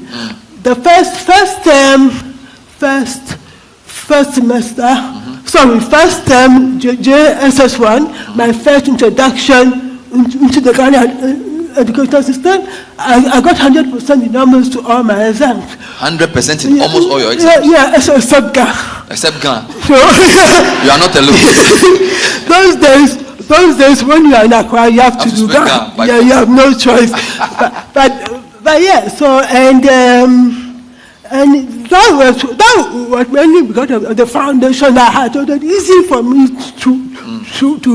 to get whatever it was the teacher was talking about. And my class wasn't that big too. Okay. So in my first school, I always tell people that, look, I went to Saito. So if it's possible to educate somebody with a special need in Saito in 1994. You went to a Saito school? Yeah, I went to Saito school because the Danaba schools would not take me. Are you serious? Yeah, it was only the Saito school. It was the public school that rather... Yeah. So I went to Saito in one of the most Saito areas you can think of. Tell me. Kolegono. It doesn't get more Saito than Kolegono. Wow. Yeah, and my classroom was actually an uncompleted building without windows. Wow. So when it rains, the rain beats you right on the beach. In those days, we had Papa Hamatan, not this Hamatan. So you can imagine how cold it was during that period. But I'm like, look, if I was able to do well, then after 1 year we had to move because the government had not paid the rent of the building, so they closed the school down. Yeah. So I mean that's a bit of drama. So then after that I moved to Kanesha with my 1 GSS. Wow. Which was a bit more refined than Cambridge GSS. But even that one, we were in a class of maybe 40 students. So by then the teachers and things were able to give me the attention that I needed.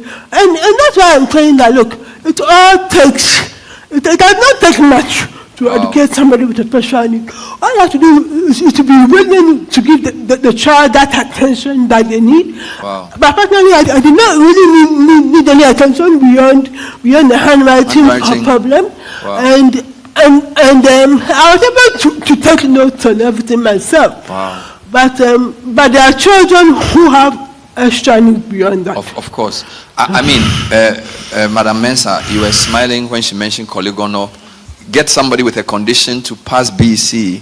30 years later, we should be doing this on like much higher. What are your reflections on what you've just heard? That a basic Saito in Coligono and Kaneshi gave her the chance to blow BC And how much progress do you think our public schools have made in that space? Be honest with me. I was so happy when Farida was giving her story because we have a lot of our learners in the public schools. And the opportunity she had from WAEC to write the exam, we are still doing that. We have arrangement with WAEC. Every year, we write letters to our regional offices and district offices so that those learners who need reasonable accommodation to get concessions in writing their exams and pass well, we do that. So we have a lot of the cerebral palsy individuals who have gone through the BEC system. They've been able to write their exams, they've passed and then carried on in life. I have a lot of testimonies in my office. We have a staff who is cerebral palsy, and EdTech had helped that individual to go through education through Central University, come out with second class degree, upper division in accounting. Are you serious? Yes. I wanted to bring him, but I said no, I brought one person, so I brought one visually impaired person, so let that be. And the visually impaired person is also here to serve as a living testimony as to what EdTech has done for our learners with special needs. Would you? So, in fact, they are doing very well. And we want to tell people that the culture of chalk and paper is gradually fading away. We are introducing EdTech so that learners who have problems will be able to write their exams and pass well.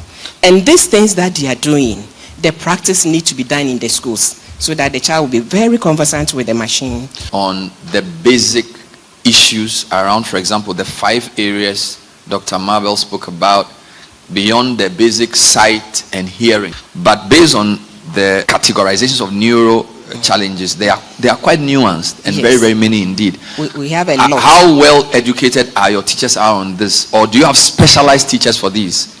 Yes, we have specialized teachers who have studied special education from the universities. All right. University of Education Winneba produce such teachers. We have UCC, I think KNUST also have them.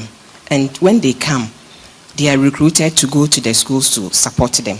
Most of them, you see them in the special schools. Okay. But because of inclusive education, last year, for instance, we were able to post almost about 40-something teachers to go into the mainstream schools to support our learners. Because like you are saying, whenever we mention disability, all we know is the visually impaired, the hearing impaired. But it goes beyond that, just like what Dr. Mabel has just stated. It even goes beyond to cover even those learners having HIV in schools, because they all have special needs that needs to be attended to. Wonderful. So our teachers are there, though they are not sufficient, but few are there supporting. We'll come back to you on some numbers. Put your hands together for our educationists. Sabina, I wanted you, listening to Farida, it's very clear the home is important as a foundation. And from the story, it's clear it was the home that helped them cope with school. As a parent of a child with special needs, tell us a bit about your journey, navigating the experience, and the balance between what you do at home and what you try and do in school for him to excel in his education. Thank you. So, our journey began when my son was 2. He was in school then. And the rhymes he was used to from the screen I had introduced to him was all that he was singing. So I just noticed that no, I'm not sure my child is doing okay in school. I felt the school was not helping my son. And so I was talking to people. I think I need to change my child's school. There was a period when, as we were getting closer to the school to drop him off, he starts crying. I felt he was not happy.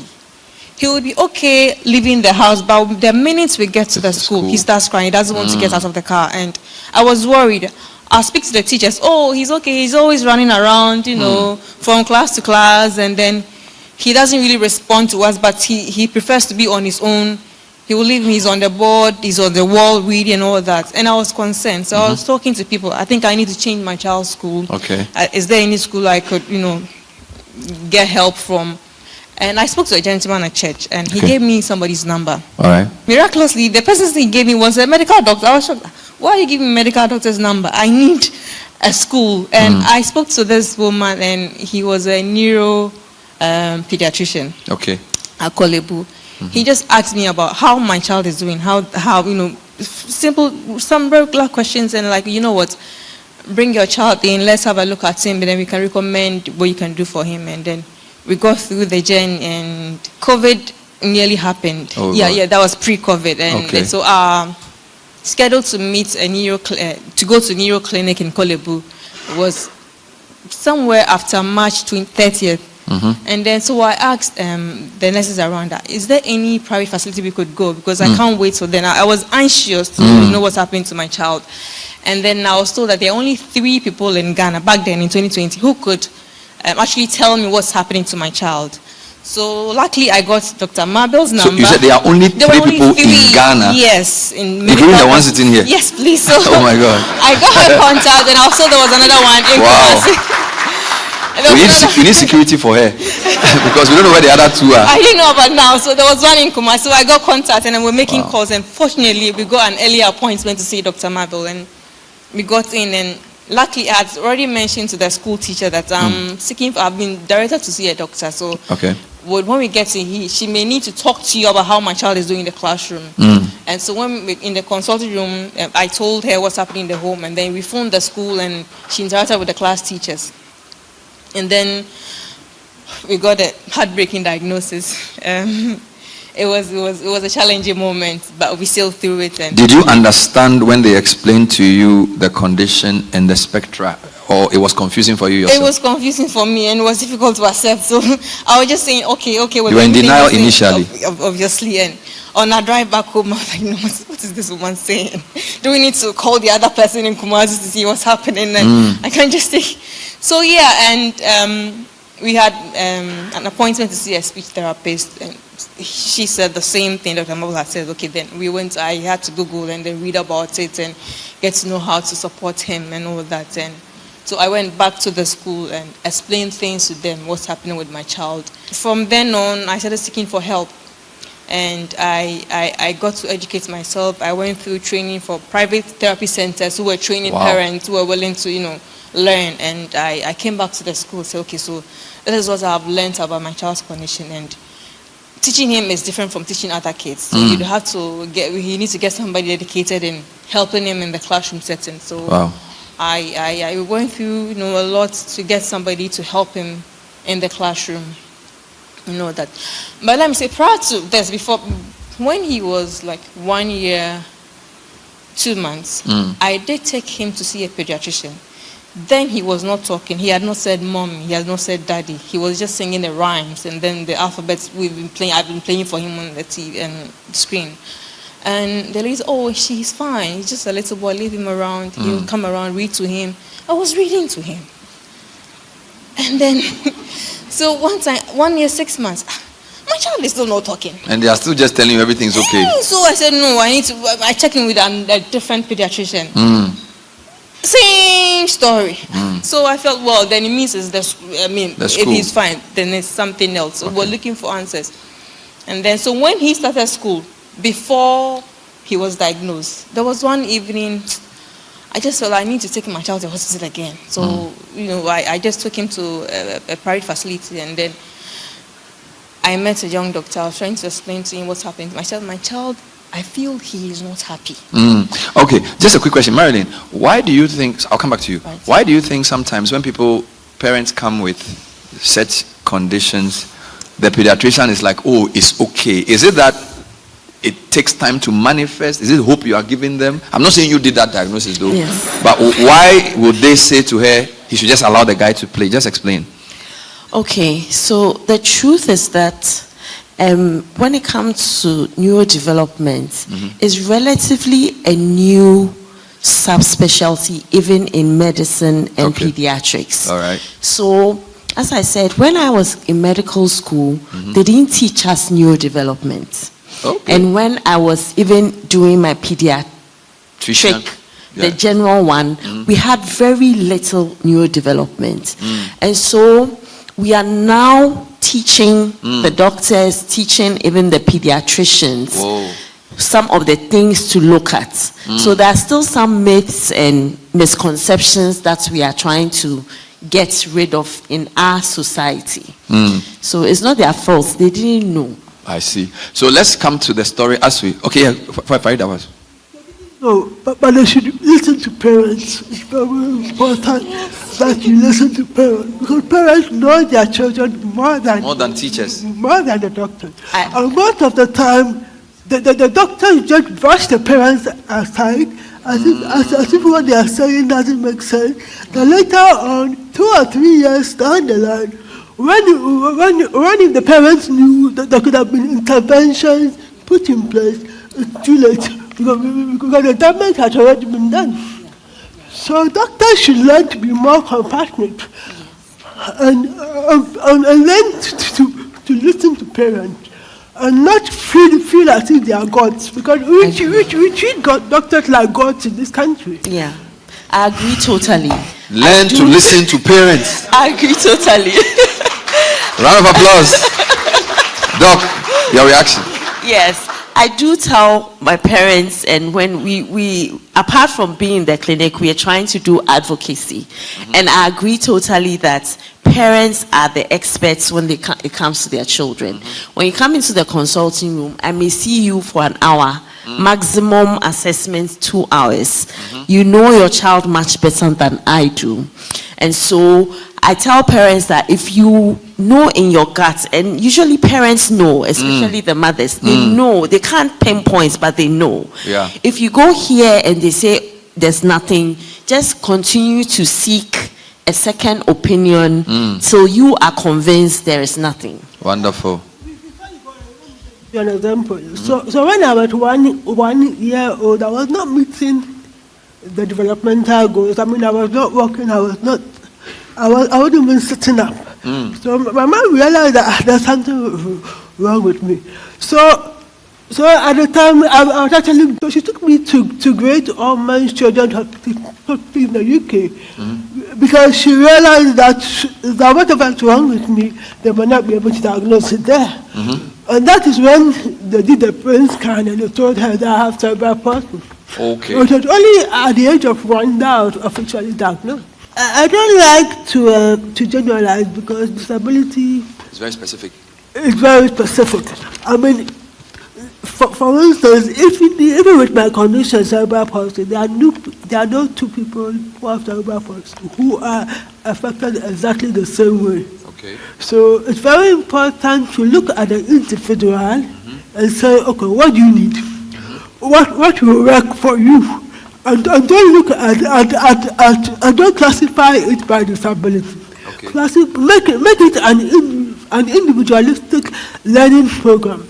That is the best way to do it. So with artificial intelligence, I mean the possibilities are endless these days. I mean you can even go online, use an AI tool, say that okay, I have this disability, I want to learn this. What recommendations do you have? It will come up with a whole learning program for you. You can design a learning program. Yeah, it can design a learning program for you.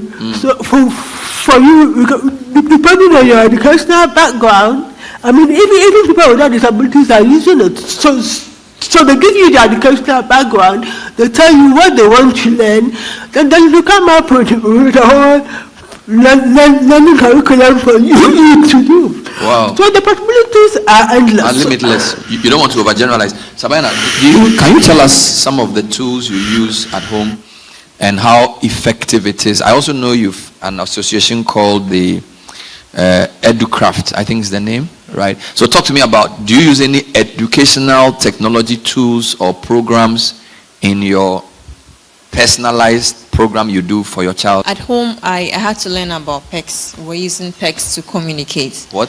PECS. Picture Exchange Communication System.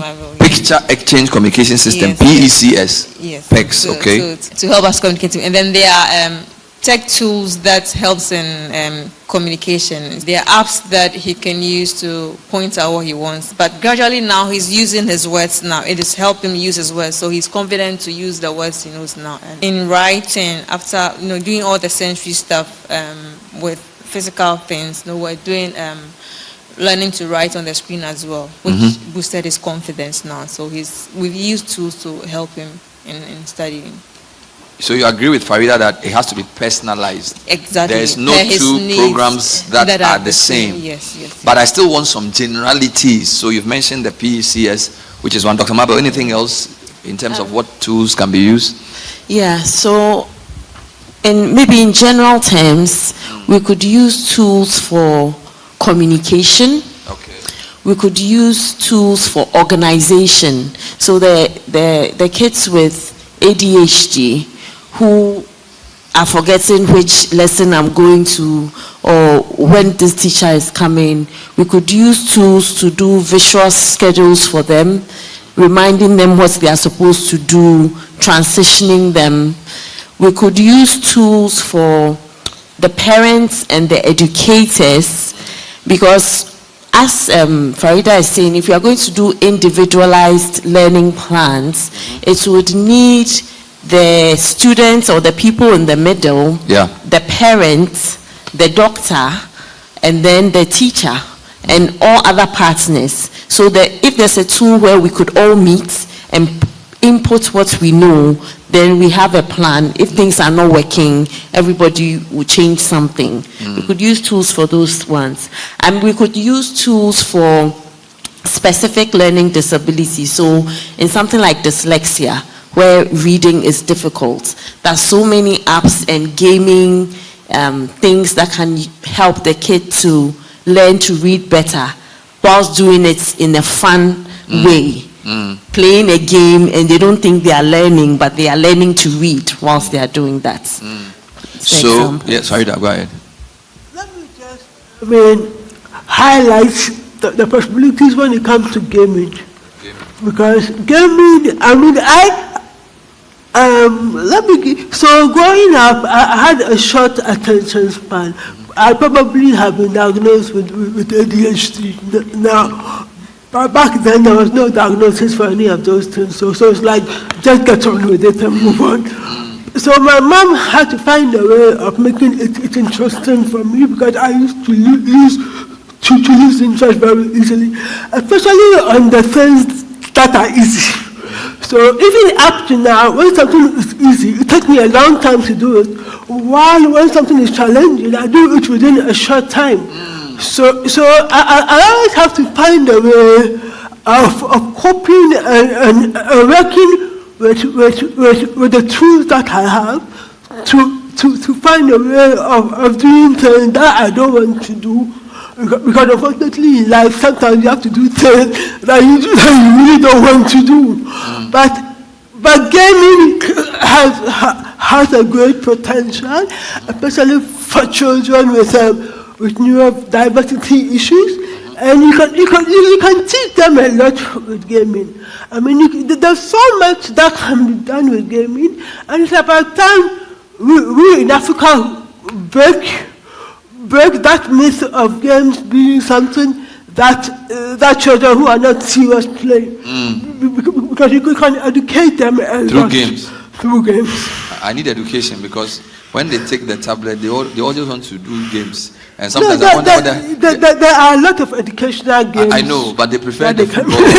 That's the problem, right? And then they have different screens. So when you come, they'll show you the work. But when you go, they are playing something else. So I need a tool that will let me know when they've moved from the learning to the playing. Although playing is also important. Before you go on, let me just highlight something. So far, we've talked about neurodiverse issues, we talked about children disabilities, we haven't talked about physical disabilities. All right. That's a very low-hanging fruit as far as I'm concerned. Correct. Just create for the schools. That's all we're asking. Simple. If every school if let's say one school per district is totally physically accessible, it will do well for children with physical disabilities. make sure that the schools are physically accessible so that children with physical disability can also go to school. Because that is what preventing me from going to secondary school. I mean, push on Farida. I like this. So before we even go into all the fancy personalized education stuff, let me come to Ms. Mensah again. This is a low-hanging fruit. Is it possible to say, look, we have a new education minister, a new team in place. Let's make every school in Ghana physically accessible. Can you let somebody do the work? How much will it cost us to do this? As a basic starting point. So the person can even get into a classroom. Not even talk about whether he has a personalized program, right? Talk to me about how feasible that is and what help you need from us to push that agenda. Thank you, Bernard. The inclusive education policy has all those things stated in there. And even we are still using the old policy, which is the 2015 one. And in it, schools must be accessible to learners. So when you go to most of our schools, they've done adaptation, ramps, and other things to allow them go into their schools. I remember we visited Northern Region sometime, and a school was not friendly, but we had physically challenged person attending school. So one of my staff was like, teachers here, what are you doing? You are not making this place friendly. Meanwhile, these learners are the heart of the government. Then they said, oh, this thing will do it. Then one person told them that it will cost you nothing. When you get a bag of cement and then sand around, you can raise a ramp for the learner to climb and go to the classrooms. So when they told them that, they were able to do it. At another time when they went, the school teachers are now riding their bicycles onto the corridors using the ramp. Can you imagine? And they were telling the woman that, hey, madam, what you did, it is even helping us. Look at that. So it's in the policy. There's a built standard that every school should look at. So assemblies are in the known. Schools are in the known that whenever government is coming to put up any structure, the built standards should guide them to know the specifications and then do whatever. But aside that, we are doing the homemade one, the local one to make them. Not to put you on the spot, but I asked you first, what percentage of your classrooms are inclusive? And we didn't want to push that. Yes. But again, I feel like, let's assume we have 6,000 basic schools in Ghana. There should be a file on your desk that tells you how many of the schools have access for disability as a basic. So that's like a number you are working with. You can say 70% of our schools have this mobility access for these people who cannot, whatever. Then we can work towards 100%. So my challenge is that I'm not sure if somebody has sat down to count it. And once you don't know, if you can't measure it, you can't manage it. So I'm not trying to sort of put you on, but I'm trying to encourage you to get the data on how many of your schools have this basic thing. And then we can use moral suasion, because the policy is there, but the policy will not implement itself if you don't police it. I hope you follow me. So are you going to commit to us that at the very least you will get information on what percentage of your schools, or come up with some ranking? All right, so you can say in our inclusive schools ranking, this school is the best school, not because everybody gets 12 ones or whatever, but because they have X number of inclusive classrooms, they have disability access. Then we make it competitive. We are not saying government should look for money to build it, but like the example you gave, I really want to encourage you to get that data, because if you don't do that, nobody else is going to track it. And once we can't track it, we cannot know if they are doing it or not. You follow me? All right. So it's not a question, it's a suggestion, but you can respond. Yeah. A wrong figure. Yes. The schools may have 30%, because we've been encouraging them whenever we go for community engagement and what have you. Yeah. So just like you were saying, we continue to hammer. So that if by next year I come and the number is 60%, I can say in a year you've increased the number. So it's very important. Data is important. I want to thank you. I have a few minutes to go. I'm going to take a final comment from Sabayana. Then I'll open the floor briefly for some questions and thoughts. So Sabayana, what are your general thoughts about what you've heard so far, and how well is your ward doing? Is he coping well, and how encouraged are you based on the efforts you've put in yourself? So over the past few years, we've had to change schools 4 times. 4 times? Yes, he's in his 4th school now. No. Yes. Why are you worrying the boy? No, so the schools were not capable of handling him. Some will say, yeah, we can have him, but they didn't have the resource. They didn't have the tools to give him the support that he required. And sometimes so is the teachers. Yeah, they're not open up enough. So we had to change schools to make sure he's okay, he's doing well. There was a school that we had made arrangements. If he had issues, kindly call the therapy center. I had a facilitator in there, but it didn't work out. So we have not moved. We've been in the same area, but I've had to change schools for him 4 times. Wow. I'm hoping that this, where he is now, a bit expensive. I'm hoping that this will be our last stop, and he's coping very well in the classroom. And I'm very grateful to hear what Madam had to say. I'm hoping that before you are given license to operate as a school, as part of the requirements, you should have at least one special education teacher. Correct. You should have at least have had the training of how to handle a special needs child, so that this inclusive policy we are talking of, we can start really implementing it. Wow. And schools would have to be empowered. Teachers would have to be trained on how to use tech tools we are coming up to support children in the classrooms. Yeah. Amazing. Put your hands together for the panel. This is EdTech Monday. We're coming to you from the Mevim Ambassador Hotel, and we're building, we're breaking barriers actually. We are looking at EdTech's role in creating inclusive learning spaces. Thank you. Put your hands together for Farida, Bejwe, Dr. Marilyn Mabel Wilson, Mrs. Helena Mensah, and of course, Sabina Moses.